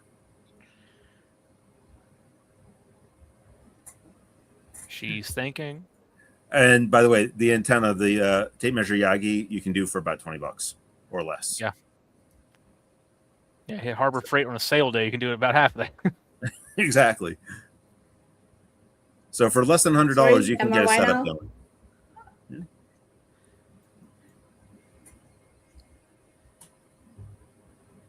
Go ahead, Julia. The floor is yours. Oh. How about me now? How about my video? Because I feel like I'm a little bit lagging now. Am I okay? Yep, you're fine. Yeah, on our end, you're good. Yeah, okay, that's great. Oh, yeah, here's a question. Does fox hunting is kind of like a way? Uh-oh, I think you paused. There's the lag. Yep. Hold on. Am I back? Yes. Maybe. Still might have a little bit of lag there still. Yep.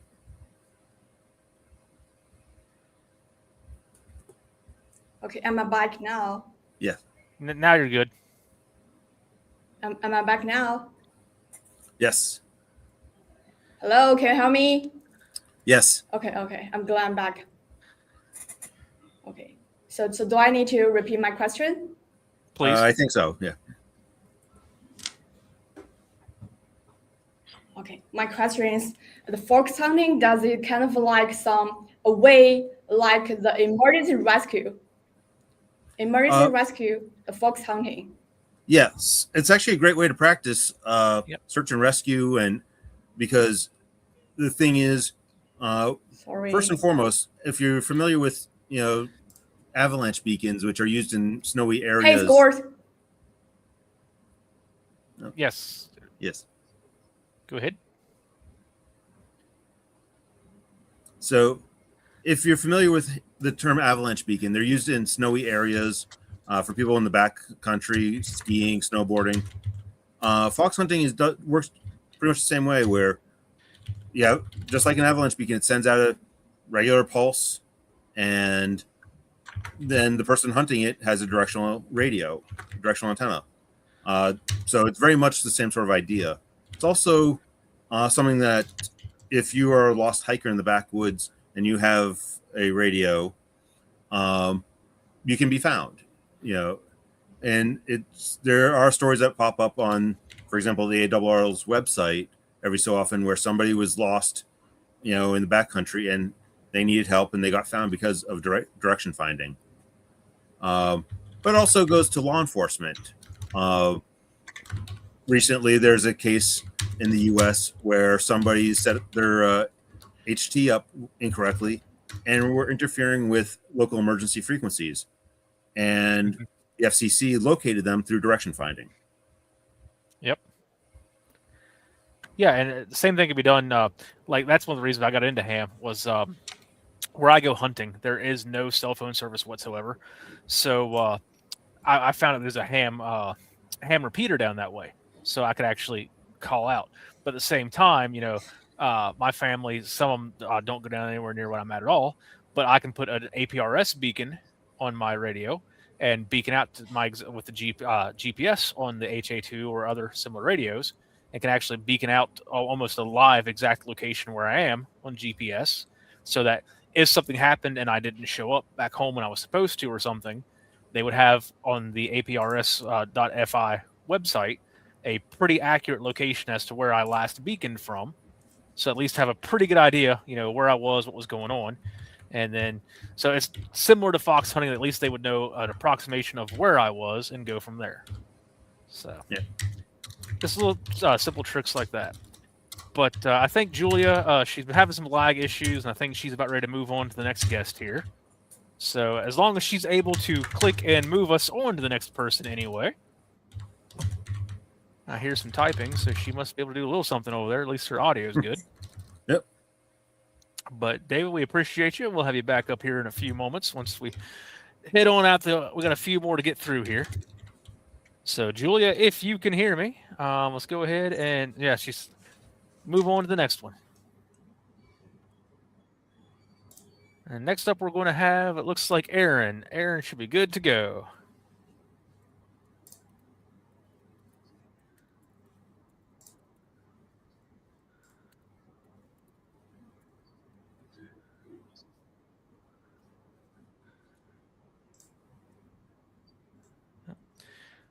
As long as she's not lagging too much here anyway. Let's see here. Oh, Nope. looks like we got him. There he is. My buddy Aaron, here we go. How's it going, everybody? I'm Aaron, KK7WRA, out here in sunny Phoenix. Love this topic. There's a whole lot to go on, and we could be here all day. So I'm just going to kind of stick to the briefs of it. Do I think it's dying? No. Do I think it's stagnant? Yes. I mean, Hey, people Aaron. are still... Oh, I hear you now. She speaks. Oh. And she freezes. All right. But yeah, Where's Aaron? I'm here. Oh, Aaron? I'm back. Can you guys hear me? Yep, I've got you just fine. I don't know about her. Okay, welcome back. Welcome. Can everybody hear me? I lost part of the audio.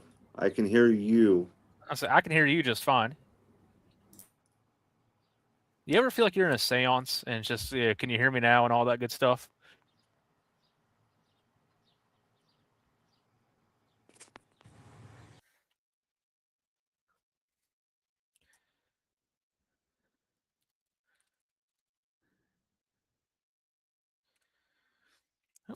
Well, I guess it's all my show. So welcome to the Scott Show. I've been working to get my own live stream here. And I don't know what I've done to be blessed with this honor, but here we are. And Aaron's back. Here we go. Oh, there we go. I can hear you well. Yeah, for a minute there, I could hear Julia and not you. Then I could hear you and not her. I wasn't sure who could hear me. But yeah, so back to the topic at hand. I would have to say it's stagnant. There's a lot of development going on out there, and there's a lot of things you can do with it. I'm not going to deny that. And where to enter is just ridiculous. But out here, I do a lot of just 2 meter, 77 meter, stuff like that. And it's pretty quiet out where I'm at out in the Phoenix area. I think part of it is we just have an abundance of repeaters. And when I say an abundance, I can pick up my HT and I could probably hit 12 or 14 different repeaters. So people are scattered everywhere if they're on there. But I've done a lot of cross-country trips where I've called out on the national calls for 2 and 70, and I've never to this day heard anybody come back to me. So it's kind of disappointing in that, and that's kind of why I feel like it's stagnant. And I think you're going to get issues with a lot of the new generations getting into it, because I recently took my test a year ago, maybe give or take a couple months, whatever. but I feel like the test is very outdated, and there's a lot of information, at least for your tech license. There's just a lot of stuff in there that you don't need to know, and chances are you're not going to know unless you're reading this and studying and memorizing answers. I can understand needing it when you get into like HF, dealing with satellites and Right. bouncing the signal, things like that. You're going to need to take math into account and stuff like that. Um, but I feel like for entry level, they make it a little too difficult. And I haven't had a lot of play with DMR, but I heard it could be kind of a bear to get into. And then having to have um, like a mobile Wi-Fi spot and stuff like that, it makes it kind of expensive to get into. So I tend to steer away from things like that. And there's a lot of activity. Like there's still some nets that run around out here. But you do notice it is definitely a lot more of an older crowd. I don't hear, I mean, I'm not old, I'm not young, I'm 42, and I'm probably one of the youngest people I hear on the radio out here. So it's kind of disappointing. And to strike up conversation, it's pretty much unless you know somebody, not a lot of people are wanting to strike up conversations out here. It's a lot of, hey, where you at? I'm from here. Okay, good signal. And that's pretty much the end of it. Um, a lot of preppers use it out here. I'll give it that. It has lots of use in prepper situations, which is odd because we don't get natural disasters out here. But everybody out here is definitely about it. So there's a lot of use in that aspect. Um, for prep, I have my GMRS and I have a portable repeater that I take with us, like when we go out camping, things like that. Because again, the features are nice because, yeah, I can let my whole family use it off of just my license, things like that. I feel like Ham kind of needs to update that as well. Like, you want to get your beginner's license, that's fine. There's not a whole lot you should really need to know to get your beginner's license. I mean, it's just entry level. You're talking just local for the most part. Um, throw in some questions about how to work repeaters, how do they work, things like that, and make it so like your basic general license is just the whole family can use it. I feel like if you could start there and then have, the main member of the family, like me, now go get my level 2 and learn HF and get my son into knowing what HF is and being able to talk cross country or across the globe and things like that will get a lot more people involved in it. And I think right now that's just not happening. And until there's some type of change made, I don't really see it progressing. I think it's going to be more of a hobbyist. You are getting your ham license because you know about ham radio and you want to get into it for specific reasons. You're not getting into it for building a community, things like that. Like a lot of the ham clubs out here, it's pretty much all ham related. That is it. They don't do many things outside of it. There's not a whole lot of community building in it. It's we're with the ham crew and that's about it. And you do get your races out here and stuff like that where they go and help out, the people running around, things like that, which is great. And I love being a part of that stuff too. But again, my kids, they would love to get involved in doing stuff like that too. But my 8-year-old isn't just going to know majority of the stuff on that. Right. And unfortunately, again, with the earlier comments of YouTube, Netflix, cable, they have so many screens in their faces and stuff now that it's even hard to get the new generation involved in it. Like they're just kind of disinterested. And we as a community need to figure out how to evolve to adapt to their wants and needs, unfortunately, to get more involvement. Or I think eventually it probably will die out. So that's about my aspects on it. I'll send it back to you guys. Now, I have to agree with you on some of what you said there because one of my best friends, talked him into getting on GMRS because he goes kayaking with me a lot, and it's nice to have some radios in the water just in case something happens, whatever. And I told him he lives give or take 10 miles from me, but there's several West Virginia hills between us, so GMRS is not going to work too well from his house to mine. Yeah. Now, we're working on putting a pretty decent GMRS repeater between the two of us, so if we get that up high enough, that would probably be okay, but for now, there is no GMRS communication from the house to house. There is a very nice on that repeater network I've mentioned several times. There's a good 2-meter repeater that works from. I've gone to his house. I've hit that repeater from there. Perfect signal. My house, perfect signal. So if he was had a ham license, we could talk all day long, no problems. So I've told him several times, so, if you want to chat with me over radio, you got to get a ham license. Other than that, until we get this GMRS repeater put up, we're dead in the water. So I've told him, he goes, what do you got to do to get a ham license? What do you got to do? What do you got to do? So I've walked him through the basics. I've told him the easiest way, honestly, is to either use one of the apps on his phone, or there's a guy, you may have seen him in several Facebook groups, that he gives a free class. And so take his class, he'll take a couple days, and he'll teach you most of what you need to know, and then a little bit of studying on your end, and you can actually take your technician test, and you'll have a pretty good shot at passing it. And his response to that is, I don't want to study and learn a whole bunch of stuff that I'll never need to know again once I get my license. And, that makes perfect sense. I understand where he's coming from, because once he gets on 2 meters, he will never take another step further into ham. That's all that he would ever use. So his I would aspect love to get HF. I would love to get involved in like HF and stuff like that. But again, I've been studying for it, and granted, you're going to need some more information to operate HF and things like that. But the intricacy of the testing, I think, is just too much. Yeah, I agree. And, I'm with you. I think some of that stuff is some outdated information. That okay, am I back right now? Yes. Yeah, right now you're golden. Don't breathe too hard or anything. You might throw it off, but right now you're good. That pen's moving awful slow. Thanks. There goes. Yeah, maybe. I don't know. But anyway. Sorry, I'm so laggy. Sorry about that. You're back to us again. Yeah, right. Okay, please go ahead. But that's basically, I agree with everything you said there on that. Just, I think that, whether or not they'd want to open it up to have your general license cover other people in your family or not, that's their decision.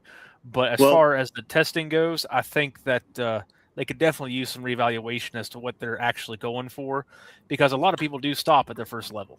And and for your whole family, I mean basically immediate household. Me, my wife, my kids. That's it. Not the whole GMRS where don't go as far as the GMRS. Uncles, everybody and their moms involved. No, just your immediate household. Just to try and generate interest. And ham radio, people on there are very polite. They're very correct. So it's not like it's a bad environment for kids to go to, because I'd liked GMRS, but unfortunately GMRS around here is kind of like the CB radio, where it's just trash talk and so much docking and just foul language and things like that I just shut it off and don't even know why. Me and my buddy switched over to ham was to kind of just have the privacy of it. But and unfortunately it's like, I'm sitting there with my kids talking and they can't say anything because, you don't have your license, kids. Sorry. And unfortunately, it is a little bit on me to kind of push them to try and study to get it. But again, I'm dealing with an 8-year-old that just wants to pick up a radio right now and talk. He doesn't want to learn about it. Exactly. Okay, I got a question. Yes. Okay. Aaron mentioned that the new generation. Yeah. But how can we have our new generation into radio? Do you have some ideas? I wish I did. I will say fox hunting. Brilliant idea. Love it. I've been wanting to do that for a while with my kids. And especially because we do a lot of camping and stuff like that. So I use APRS a lot. so my wife knows where I'm at, things like that. So I try to get them involved in like the cool little features, like, oh, you can see where this person's at while you're talking to them, and the International Space Station. I love it, but it's so quick. It's kind of Yeah, disappointing. You get very, very limited time, and if you miss that window, you're it's kind of stuck. But and the what SSTV, things like that, those are pretty awesome. But again, it for a kid to get involved in, like, he likes the idea of it, and to learn how to do it right now, it's a little like, I wish there was like a Bill Nye the Science Guy for like radio, you know. well, to kind of counter that a little bit, back when the Artemis 2 mission was going on, back while they were Yes, still up, before they actually had their splashdown and all that, one of the guys in our radio club, I don't know exactly what he was doing, how he had this going on, but he was streaming the live stream that NASA had going on when they were chatting back and forth with the astronauts and having them do this, that, and the other up in space. He was live streaming that over his Echo link over our repeater system. nice. So even though they weren't using HF or anything to talk back, they were using some kind of laser protocol to get their communications up that way. But they were still broadcasting it technically over our repeater system. And I didn't realize he That's was going to do that. We didn't get any information, just he started doing it. So I was driving out to pick up food or something, and I turned the radio on my Jeep, and across our repeater system, I heard NASA calling out to the astronauts, and I said, "Hold up! I feel like I'm in 1969 all of a sudden, and this is the first moon mission, and I'm picking up my radio. This is cool." So I called or texted one of my friends here in my town that she had just recently got her GMRS license, and I told her, I said, "Hey, tune your radio to this 2-meter frequency, and that's one of the uh, ham repeaters here in town, and they're broadcasting the NASA mission." And I said, "Let your kids listen to that." So a few minutes later, she goes, "Oh my God, my kids are glued to that radio now. They can't believe that mom has a radio that's listening to the at NASA talk to the astronauts." right, And I said, "Well, congratulations. Tomorrow you're going to be the coolest mom at school. Everybody right, else can watch it on TV, but you had it coming over a radio. That makes it kind of more personal in a way." right. So I think just little things like that, just getting kids interested with stuff like that, it's going to just, That and I wish I wish the government would get a little more involved. As much as you never want to hear somebody say that, you want the government to stay out as much as possible, but not even involved as in like regulating and things like that. Just putting up more repeaters for the public.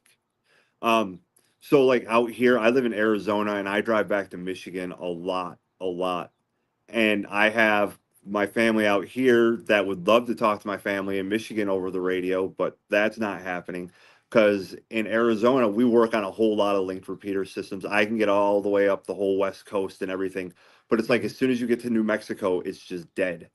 And like yep, if there was just somewhere to somehow to link and be able, because I know for a long time GMRS was doing that and they got really upset about that, yep. but it was brilliant and it worked phenomenally, and I wish there was a way to kind of set up an interstate repeater system kind of thing. Yeah, that'd be nice, because But you're talking I've lots of money and infrastructure. oh yeah, just the towers alone, because Yeah, I guess they could put it on the same towers they already have, at least I right. don't know about out in your area, but in West Virginia, every mountaintop you look at's got a tower just because we Yep, have to with the mountains. yep. But yeah, and that's something I've looked into. I've tried to. I've got a heck of a tower right here by my house. It's a privately owned corporation that just has broadcast towers for rent. It's a 300-foot tall tower. What are their prices, do you know? Yeah, I asked because I was like, "Can I put my RT97L on this tower?" And that'd be fantastic, right? Right. They're like, "Yeah, it's $500 a month," and I was like, "Oh, That's okay." I mean, for a club or something, that's not a bad price. No, I But was for like, "Well." personal use, yeah, it's a little steep. I was like, for me, I'm not going to do that, but I want to talk to my club members, and maybe we could swing that. So that's the tower we're considering using. And if that's the case, I've run some propagation estimates, and putting an RT97L on that, we would get a heck of a nice boost in GMRS coverage here. And as much as I don't know how much work you want to do or money you want to spend, but I've been doing a lot of researches on Facebook Marketplace for towers, and you can find people that are giving away 100, 200-foot towers for free. Oh yeah, Like, just come just to pick get it them off up. the Like, property. deal. Like, man, I would love to do that. Unfortunately, I don't have the property to put that on, unfortunately, because with the codes around here, if your antenna falls, it's supposed to fall within your property line and things like that. So that would put me a little bit out of regulation, but I know so many people out here that would just love to have something like that. Oh yeah, 100%. And just little things like that. And I think that is a good step that we could take, is if we could just make it more accessible, and Yes. then just have little community days. That's all it Yep. is. Like here in my town, I'm trying to build a little. I've somehow found myself as the emergency management council director here in my little town. So I'm getting volunteers in just to make it easy for people. I've got I put my RT97L on my little homemade tower on the side of my house, so it's only like a 25-foot tall tower, and it does pretty good. It keeps my whole town covered off of that. And I'm telling people, hey, if you get a GMRS license, you can use my repeater here. Covers the whole town. And we have communications at the whole town just off that little repeater that I have, and I've got a battery backup for it, so we're golden on that. And then me as the only ham that's actually in my little town here, I can reach out to anybody else the next town over and then hit those repeaters. So we've got outreach if something happens. Right. And doing some demonstrations of that, I've got several people that have decided, hey, GMRS isn't such a bad thing.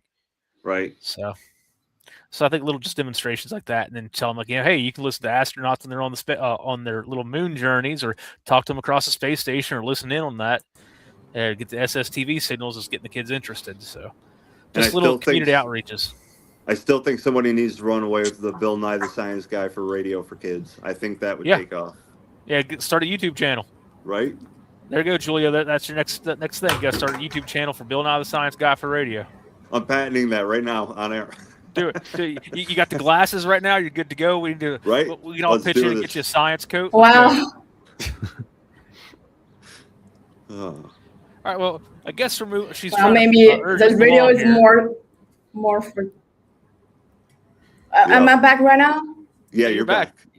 You're back, and okay, you're glad, looking good. glad. You don't have any Sorry, lag or I'm so anything. laggy. Thank you for your guys. No problem. Yeah, thanks for sharing, Aaron. Glad to share. Okay, now Mark. Hey, how you doing? Can you hear me? I can hear you loud and clear, Julia. Mark. Okay. Well, I just wanted to start off by. Can you hear me, Julia? I think you've gone a bit laggy again. Yes, she may. I don't know. She's awful still. She's just chomping at the bit to hear what you have to say. Well, I guess I'll kick off, and hopefully Julia will be able to hear it. But I just want to start off by thanking Julia and everyone at RETEVIS and AIlunce for giving us the opportunity to talk about this wonderful hobby of ours with this fantastic panel we've got as well. My interest in radio began when I was about 8 years old, when my parents bought me a shortwave receiver.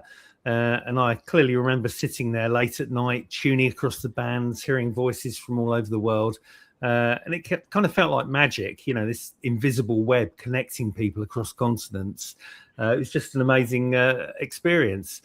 And that curiosity was fueled even further by my grandfather, who was an avionics engineer in the RAF during the Second World War. He worked on some huge sort of airplanes like the Sunderland Flying Boat, and used to work with the radios on board. And he gave me that early fascination with electronics, how things worked, how signals moved, how you can build and fix things yourself.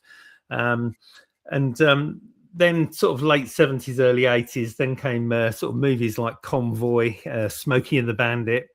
A lot of people of my generation desperately wanted a CB radio, especially over here, seeing how amazing it looked in America. So I started devouring all of the CB and amateur radio magazines, looking at the equipment in absolute awe, not being able to afford it, being really young. But eventually I got on the CB, which was great fun, very busy back in the 80s, sort of late 80s. Got to 1990 and I passed my radio amateur exam. And what I remember most vividly is the bands were just completely alive. VHF and UHF repeaters just buzzing constantly. You could put a call out and get multiple replies, and there's a real sense of community to it all then as well. But in as far as where we are now, you kind of fast forward to today, and in many places things feel a bit quieter. I don't think that's because the hobby's dying. Far from it. I think we're living in one of the most exciting technological eras amateur radio has ever seen. You know, by the way, the way people communicate has completely changed. Social media offers instant global connection. Smartphones have replaced many utility uses of radio, and new entrants often don't immediately see what makes amateur radio special. You know, with the internet, you know, it's just so easy talking to someone anywhere. So the challenge isn't that radio's lost its value. I think we need to kind of reframe and rediscover it in some way. And I think we've kind of got a golden opportunity now. We're in an incredible digital age at the moment. You know, technology is advancing phenomenally at the moment. We've got all of these digital modes we can choose from. SDR, software defined radio, gives someone a very cheap receiver that they can plug into their laptop and receive all sorts of interesting stuff. We've got satellites in orbit, ISS as well, as we were mentioning earlier. And we can integrate these things with the computers and networks as well, which is fantastic. You know, I've got a little DMR hotspot that I really enjoy using and flicking around on all the talk groups. And crucially, I think nowadays we've got really high quality, affordable equipment. Companies like RETEVIS have genuinely shaken things up. Radios that would have been out of reach for many people 20 years ago are now really accessible. So the barrier is kind of lower than ever. But in terms of how we kickstart the hobby again, I think I've got a few practical ideas. I think we need to make it visible again. We need to get out from behind the shack, you know, lots of public demonstrations, field days in busy locations, schools, youth clubs, community events, that kind of thing.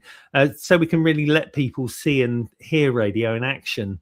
And also kind of telling better stories. You know, what hooked us most wasn't specs. It was the magic of the whole thing, you know, talking to the ISS, bouncing signals off the moon, which is something I really want to get into, but is ridiculously expensive, but I'm hoping one day. But the very thought of transmitting, like pointing an aerial at the moon and transmitting and hearing your voice coming back, bouncing off the surface, you know, I think can really kind of fire the imagination of so many people. You know, and we need to make it. You know, just explain to people how many different facets of the hobby there are. And, you know, because getting started can feel really intimidating. I think we need simpler licensing pathways, as some people were suggesting. Clear sort of first contact guides, you know, explaining how to make that first contact, how to get the, you know, the, just the wherewithal to do it, you know, because it is very intimidating at first. I think sort of mentors can come in very handy there, sort of clubs, that kind of thing. Because as you all know, that first QSO is everything, you know.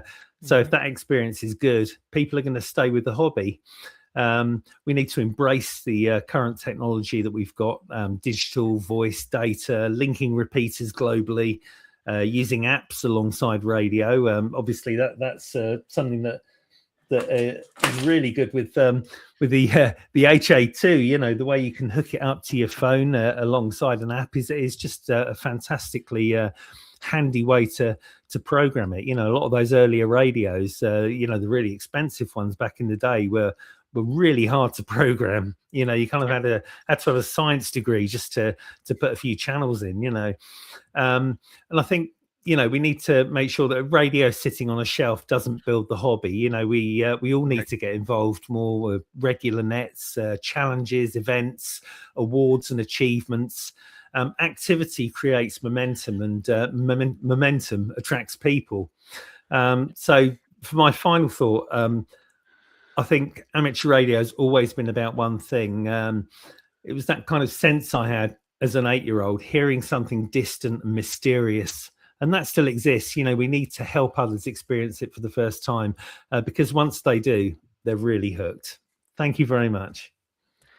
No, I'm with you 100%. You said a couple of things on that I really, really agree with. Like, ever since I've gotten it, pretty much everywhere I go, I take my HA2 with me. Yep, and that starts a lot of conversations.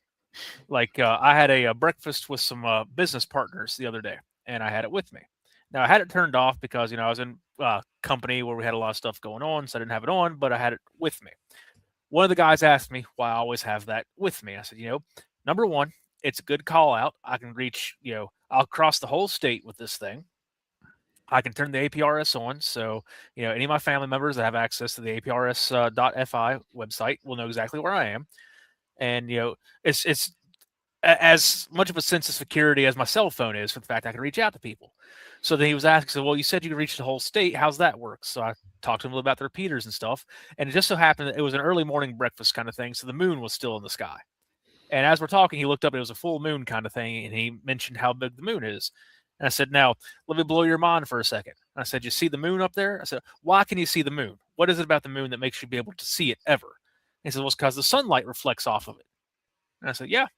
And what if I told you that if I had the right equipment, the right antenna, I could bounce radio signals off of that moon because it's a reflective surface. Wow. And he just sat there and just stared at the moon for a minute. And he looked at this little radio and he goes, you're telling me that you could have a radio and you could bounce a signal off of that moon?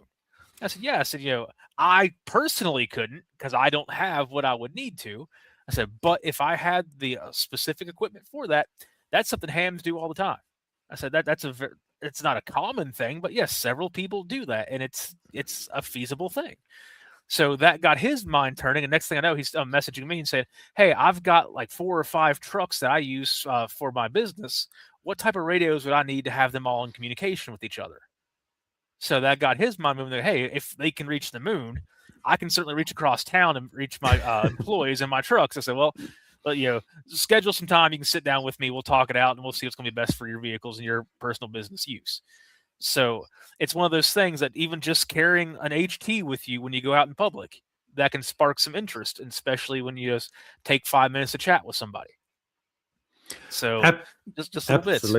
Absolutely. I mean, I must say, I carry my radio around everywhere, and it drives my wife absolutely nuts because we're out walking the dogs, and I'm getting the radio out, and she's like, oh, but I'm doing my best. I'm trying to get her into it, but it's going to be a journey, I think. But you're absolutely right. We just need to just get as many people involved as possible, because it's such a cool hobby.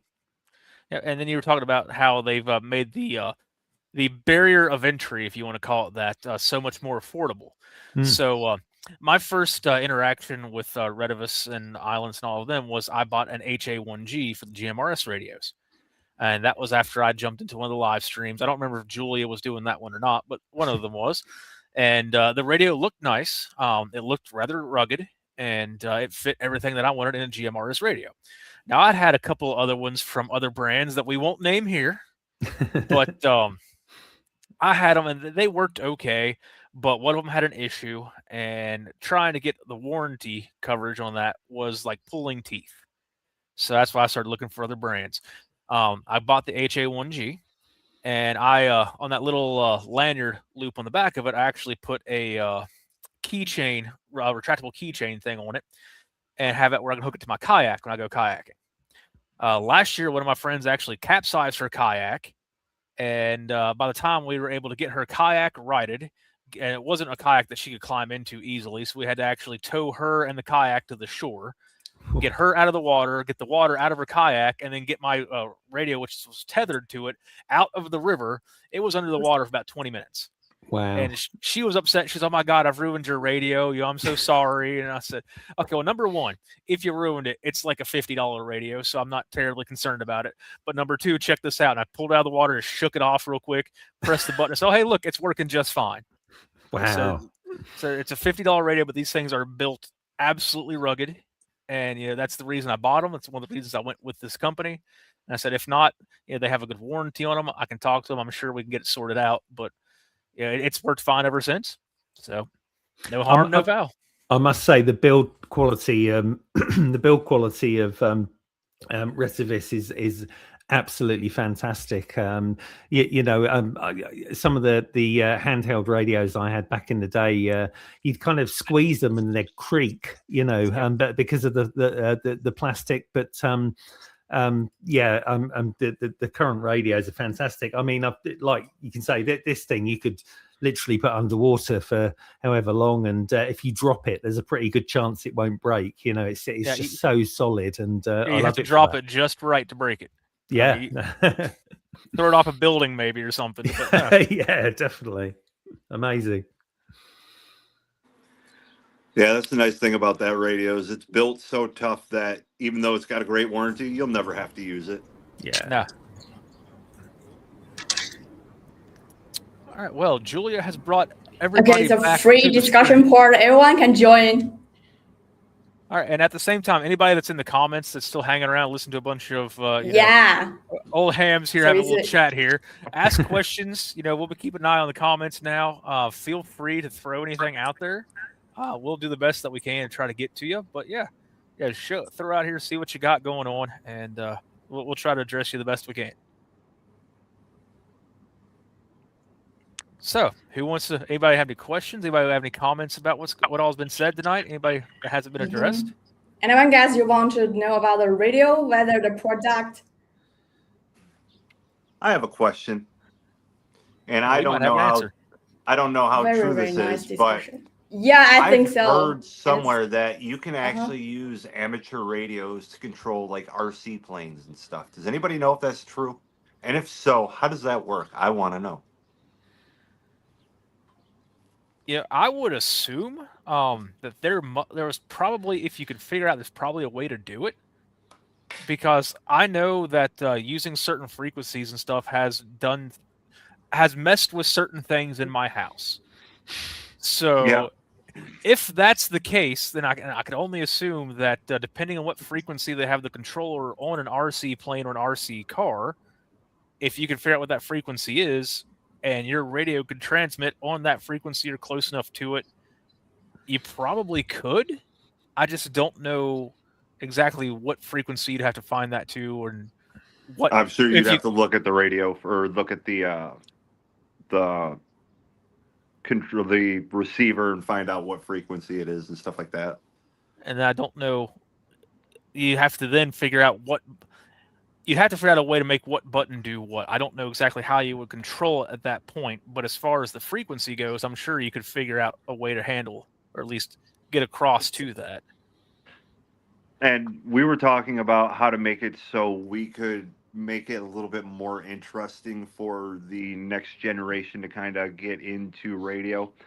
And somebody brought up a topic that I completely forgot about, SDR.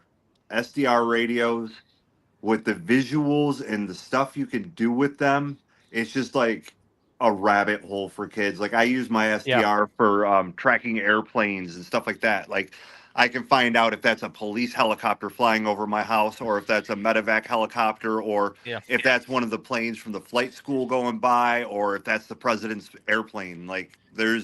And then being able to see the waterfall. I think getting more radios with waterfall, and just to make it more visually pleasing to kids, is just like, it would make it a lot nicer. Like just, look at the cool colors and the stuff moving. Let's tune over to that and see what's going on. Now we've got a fella here in the comments talking about, I'm assuming, the cars or planes, that kind of stuff. And he says everything is on 2.4 gigs now.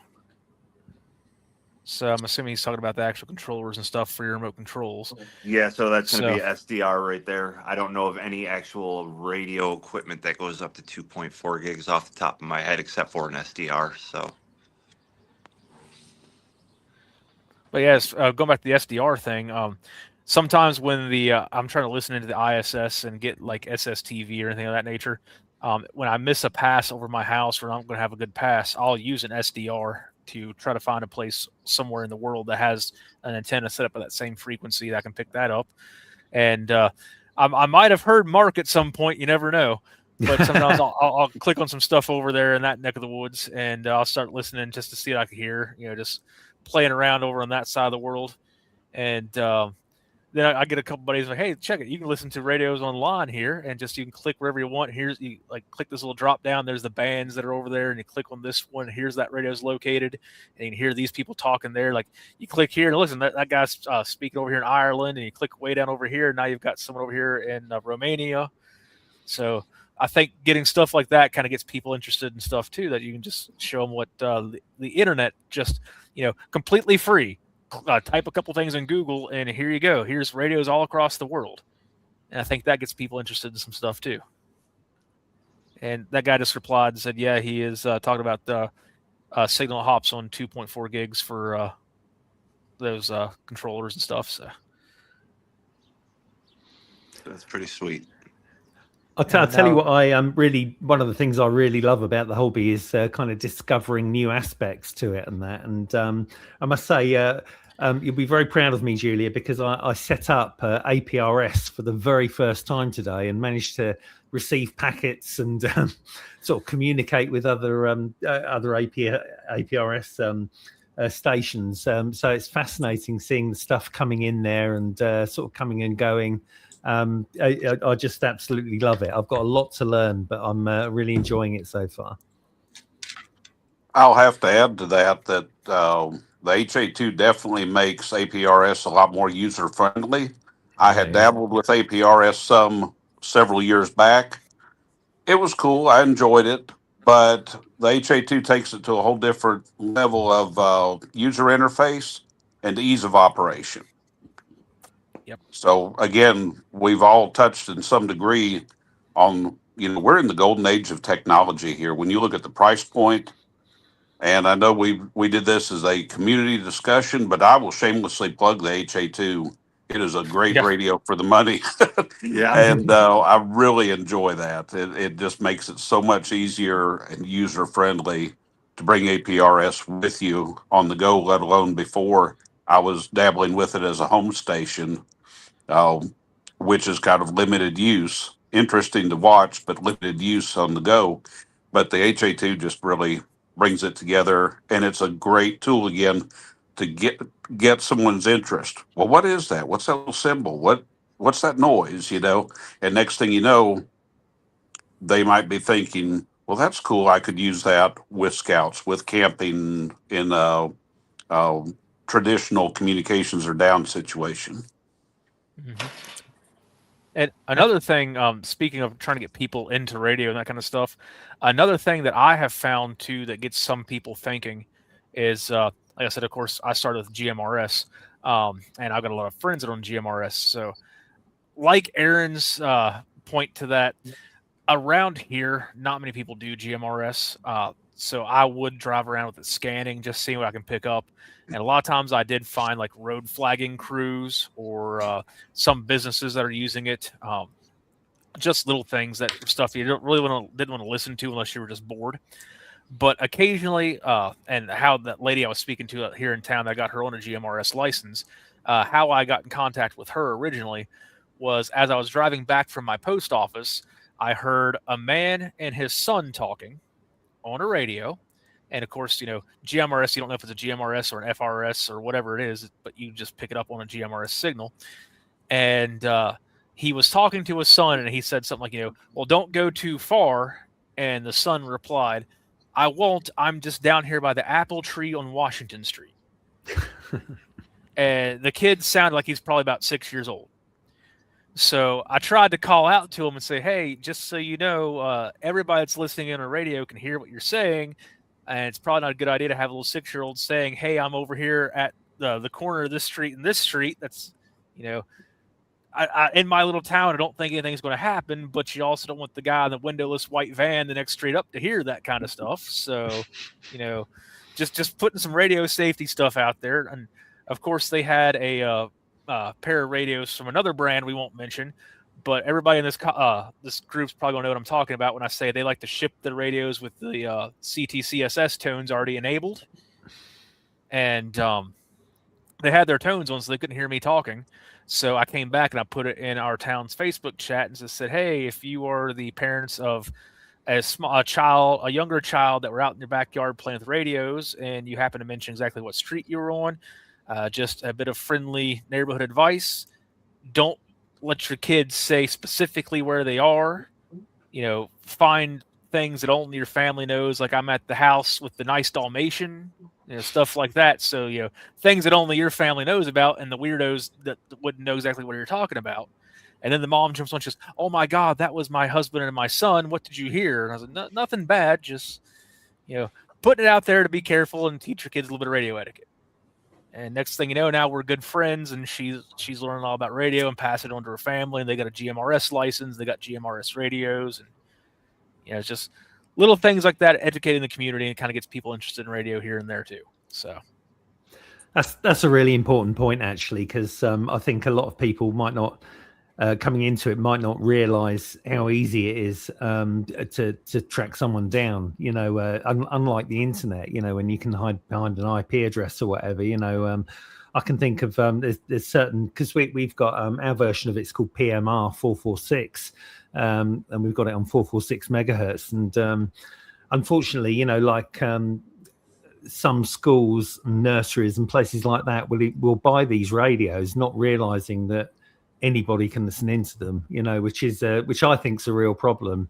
Obviously most people aren't going to have bad intentions, but you never know who's listening there. So I think there needs to be more education with that. Definitely they need to get onto like a secure, maybe a DMR system or something that's scrambled, or trunked, or just something a bit more advanced, because that is definitely a worry. So education's the way forward with that, 100%.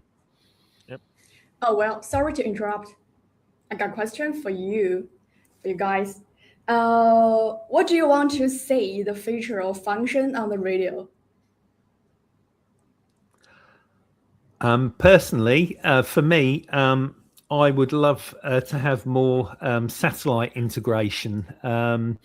Maybe something that can download the CAPS, the orbits of the satellites and the space station, and also something that would sort of account for the Doppler shift on the radio. I think that would be quite handy addition. Mm-hmm. How about you, Aaron? I think more affordable P25 would be nice. Because I would love to start getting into P25 and trunk and stuff like that, but getting into that stuff can get real expensive, especially if you're looking at like the big box companies that sell handheld radios for $8,000. Like, you guys are out of your mind. Like, how many do you sell of these a year? 3, 4?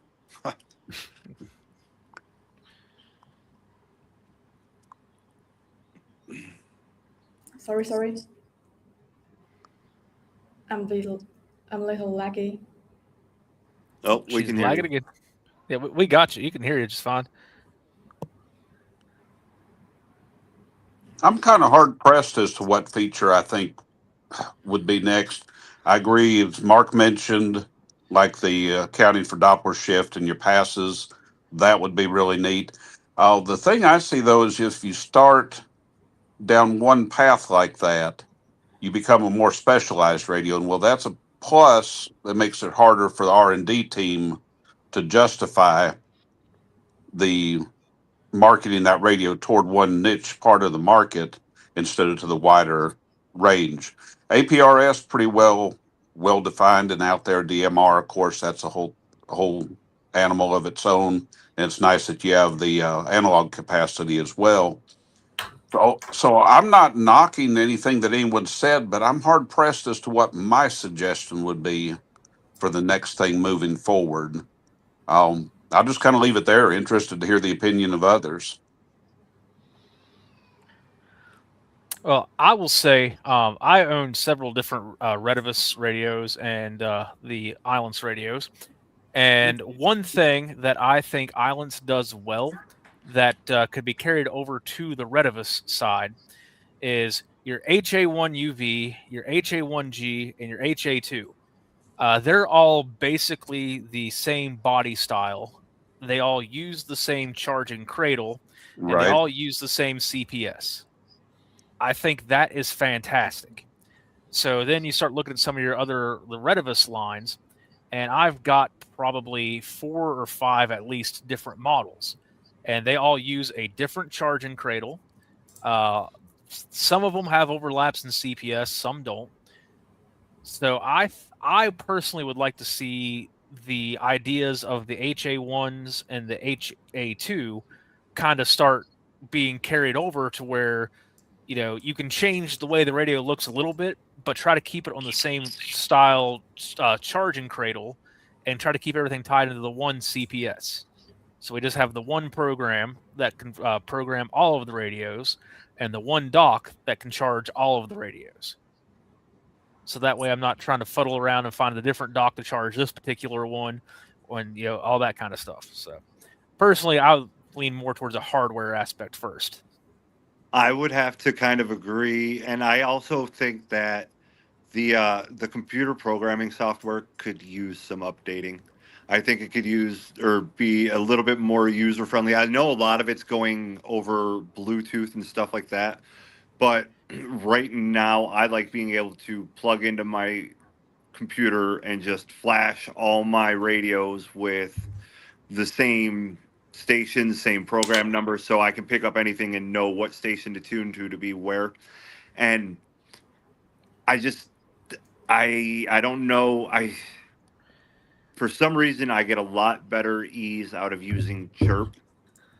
And I feel like but Chirp doesn't work for all the radios. Like I have an A3 that Chirp won't work for that I have to use the CPS for. And I don't find it as user friendly and more of kind of, I don't know how to describe it. More intricate. I feel like there's more steps than it needs to be. Like, that GMRS stations are automatically a +5 offset. Can we build that into the program so I don't have to sit there and go through and put +5 for everything? And because I'm programming 150 stations and things like that. So I think somehow integrate or making the CPS a little bit more user friendly would be nice. And So we got a RETEVIS app software here. Here, I don't know if you can see this. Yes, connect my radio. Yeah, here, and then first into add radios. Then hold on. Sorry.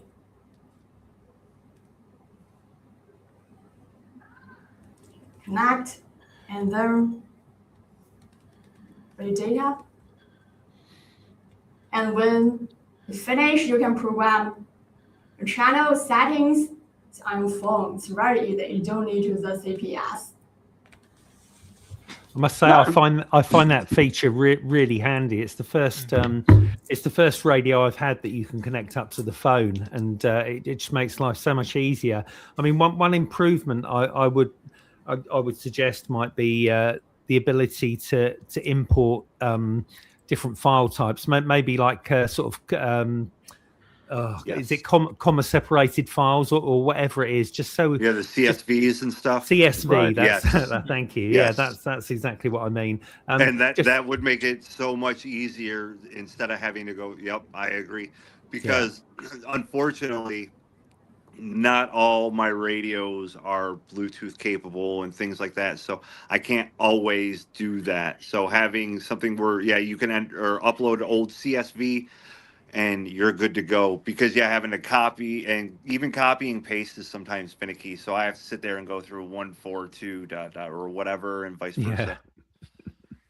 I mean, you kind of get fast as you get used to it, don't you? Right. But it would be easier just to, because there's so many of these kind of, I don't want to call them code plugs because I know that's a DMR sort of a terminology. Yeah. But yeah, like a CSV file. There's so many of these things online that you can just grab, like, you know, big lists of repeaters, and yeah, it just it would make life so much easier.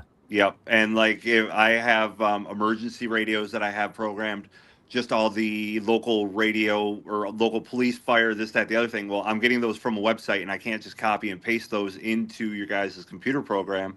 I have to go through and manually enter every one of those in. So it's a lot it's a lot nicer if you can just somehow manually upload file. There you go. Done. Yeah. Yeah. Any suggestions very welcome to provide, and I'm gonna accept the feedback and we're gonna improve. Well, that's the great thing about your company. You know, you are very open to people coming with ideas and feedback, and we love it. You know, it's great. Keep doing what you're doing. It's great. Yeah, for sure. You don't see any other companies doing this. No. Exactly. Oh, back to that other company I had. I was talking about with that unnamed company. When I bought my first GMRS radios, I bought them from Amazon, and I had a battery. It was a 2-pack, and I had a battery go out in one of them 31 days after I purchased it. Got a hold of Amazon, and they said, yeah, that falls under manufacturer warranty. Get a hold of the manufacturer. Called the manufacturer. They said, oh, that sucks. You bought it from Amazon. Didn't buy it from us. We're not going to cover it. And I said, I'm sorry. What? They said it goes to you. They said, no, you got to call Amazon. So I go back to Amazon. They said, you have to call the seller, see if the seller will honor it. I said, the seller says it was the company that manufactured it. They already said they're not going to do anything about it. So they said it goes to you. It was like 3 weeks later that finally Amazon said, we'll give you a one-time exception. In the meantime, I bought these for hunting season. It's a week away. So they said, we'll give you a credit for it. We have to receive the radios first to make sure you're sending us a dud. I'm like, what are you talking about? So in the meantime, I was like, I'm done with this group. I'm not buying anything else from them. And that's got me looking over here. So then I get a hold of RETEVIS, and then I meet Julia here. And it's like, these people, I can literally just send a Facebook message. And, I might have to wait a little bit because of the time difference between the U.S. and China. Whoop-de-doo. But I'll get a message back within, a couple days at most. And they stand behind their product. I had a slight problem with one of my radios. And I was able to fix it myself, but Julia's over here. If there is a problem, let us know. We'll replace it. And I'm like, I've had this radio for a year. I'm not worried about it. But, they actually stand behind their stuff over here. That other company wouldn't give me the time of day. I'm like, I'm not going back. I'm going to leave it at that. I'm not going back. Yeah, that's one of the things that I think we've all seen. I've heard the HA1G or HA1UV mentioned by, I think, everyone on the panel this evening. If you were with those radios from the start when the HA1G hit, and you look at the evolution and the features that have been added by the firmware updates and to the CPS and things, there's still always room for growth. But that's what's cool about it is RETEVIS and AIlunce listen and care. And, they'll send it out to the beta testers. I'm assuming everyone here at some point has beta tested software, firmware, a radio. And it's amazing that there's a company that still cares like that anymore. That's a rarity nowadays. But if you look at that HA1G, when I first purchased my first one, to where it is today, with a defined set of hardware in there, a lot of things changed because of firmware, software, and the want to produce a product based on customer feedback. Mm-hmm. Yeah, you just call Julia. It's okay. Yep, just give her a call. I will reply. Yeah. She'll sort it out. Now, real quick before we move on, I want to address a comment here I just saw pop up over there from Facebook from Madonna. She said that she meant to renew a license, but with everything else, she forgot it, and it was too late. She wishes she still had the license, but doesn't know if there are any classes nearby and if she wants to take them again. So I don't know if she's asking if she needs to take the classes again to renew her license. But if that's the case, you don't have to take the classes again to renew your license. You just have to take the test again, and if you can pass the test, you can get your license back. The classes, no one actually has to take the class; it's just the test itself, and you can sign up for the actual test at any point in time with any of the examiners. The classes might help you refresh your memory, depending on how long it's been since you took the test, but you don't have to actually take the class if you don't want to. There's also lots of free apps on the App Store you can just download, and it's literally, they have all the tests, questions, and answers, and you can go through and literally just study all the 12 different tests they have and all the different answers, and those are all free. Or you can YouTube, you got like Ham Radio 2.0 and Ham Radio Crash Course, those guys. They throw courses that are either relatively cheap or you can sometimes get stuff out of them for free. There's plenty of resources if you don't want to actually sit there and just take a class. Okay. By the way, and if you guys have any feature suggestions, you just tell me and tell us, and I will argue with your engineer team and product team. She does. Yeah. She does. I will vouch for that. She does. There have been several times I've had a question or something, I've sent it to her, and she immediately just passes it right on to them.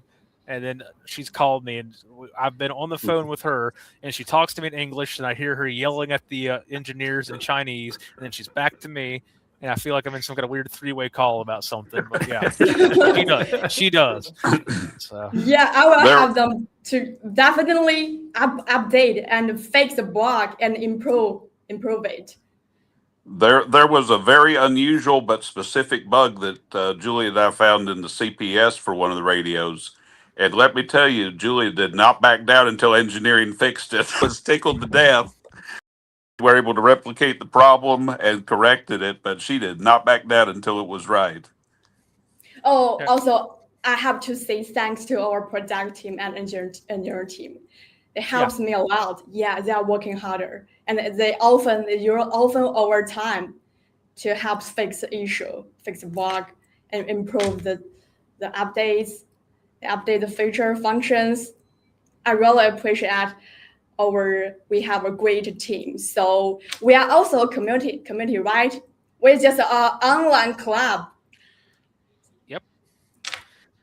Yeah, and I can second that. I'm very thankful for the equipment that they've gotten to me, everything that's worked well that I've had. And in all honesty, any issues that I've had have been very minor, or they've been due to my own ignorance. It's been stuff that I've been clicking the wrong button when I shouldn't have been hitting that, or it's been something stupid that I put in wrong in the CPS or something. And I'm sure at the RETEVIS headquarters been a couple of times they've been like, that idiot's sending us another message. But no. Overall, they've got it sorted out pretty well. And I can't speak for you guys and what your clubs and your areas are like, but where I'm at on my repeaters and the people around here, all the time I hear them talking about brands like Yaesu and ICOM. That's what most of them use. And I'm over here in my little neck of the woods using my RETEVIS and my AIlunce, and I've got a MA1 in my Jeep. That's the main mobile radio I use. And just a couple days ago, I was heading out to one of the more remote areas around here that's really on the fringe of one of the ranges for our repeaters. And I was talking to the club president on that while I was out there. And he asked, of course, where I was, and I told him where I was at, how far out I was. And he goes, I can't believe you're out that far away, and your sound is still as clear as it is.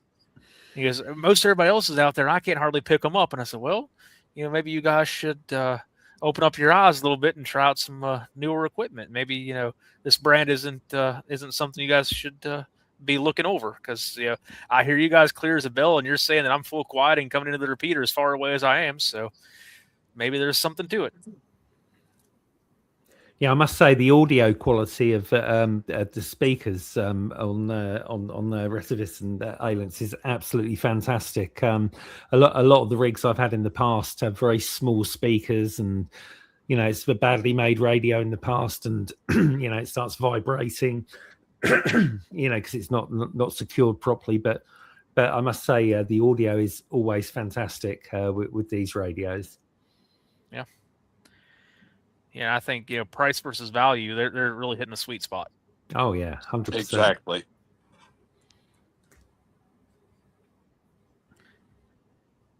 All right. So Okay. any other Any questions or features anything in the comments? you want to see in Anybody? the radio or function? Actually, Julia, one more function I was thinking about is it'd be quite nice to be able to have like a visualized sort of band. I'm not sure the right word. Not a waterfall exactly, but just like a scan of like maybe 1 megahertz or something, so you can see which stations are in that part of the spectrum, if that makes sense, like a visualized kind of meter. I can't remember the right word for it, but So kind of like an S meter. And yeah, someone said a Spectrum band sweep or spectrum analyzer, spectrum sweep, I think. I've seen that on exactly. the modified software that I have on the RA79, I believe. Yeah. That you can look and see if there's adjacent frequencies that are busy. Exactly that. Yeah, that would be really handy. No problem. I will let them know. Thank you. Amazing. Okay, Scott, Hotfile, Scott. You can just interact with our comments or no more. If no more questions, our live stream is gonna to be end. Yeah, I asked out there, and I'm not seeing anything else up. Someone did say that the term you're looking for might be called a band scope. That's it. That's the one. Yeah. Thank you. But yeah, other than that, I don't see anything else popping into the questions or anything. Just a couple of people thanking us, saying great job, and they enjoyed the program. So it looks like you might have to do this again sometime, Julia. Okay.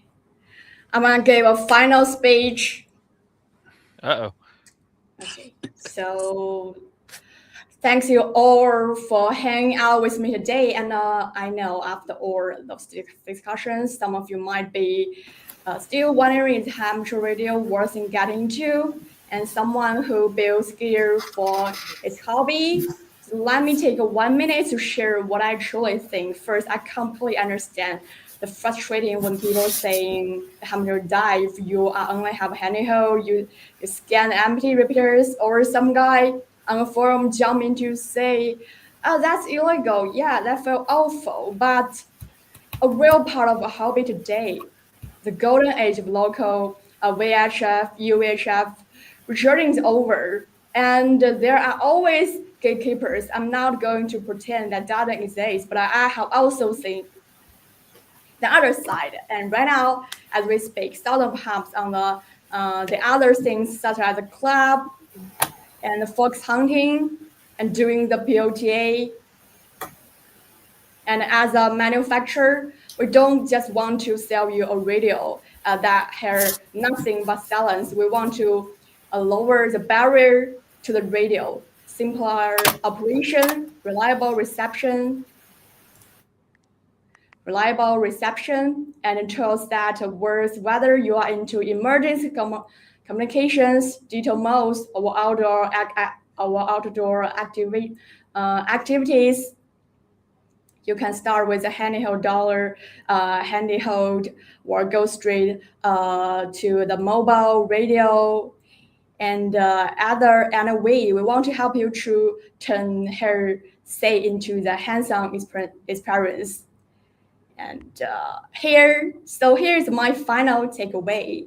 Something I have learned from all those hubs out there. So don't sit around complain that hobbies die. Just pick up your radio, upgrade your license, go active apart. Yeah, try it for yourself. You might just find that amateur radio isn't just alive, it's waiting for you to spark its next chapter. Yeah, sorry. Thank you. And 73, you guys. Thank you so much. I really enjoyed it. Yeah, catch you guys later. It's a great time. Great. 73s, everyone. Yep, catch you later. Thank you. Okay, congratulations. Our live stream is over. Wow. I love that. That was great fun. Yeah, that was fantastic. Yeah, had a good time on this one. Yeah, I'd love to do it again if next time you do it. It's been brilliant. Really enjoyed it. Always By the good way, times. it's only our episode 1. we gotta keep it and continue doing it.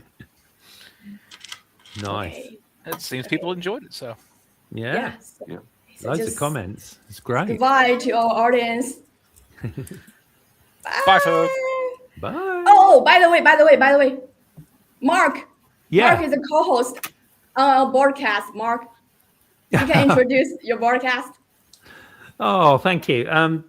Well, yeah, I'm a producer and sort of sidekick on a station in the UK called Talk Sport, and we also go out on a station called Talk Radio as well. I think it's we're available on for you guys in the States. We go out on Sirius XM as one of the channels on there. As well as on medium wave and DAB, which is like a digital broadcasting over here and around the world. So yeah, so I am kind of transmitting on HF, but it's on medium wave as well as other things. So yeah, no, thank you, Julia. Okay, just everyone one by one to say goodbye to everyone. Okay. All right, bye, everybody. Bye. KF8 Have a good night, clear. everybody. Let's race. Catch you guys Good later. night. 7-3. Thank you. Bye-bye. 73. Thank you, guys. Bye. Bye. Bye. See you next time.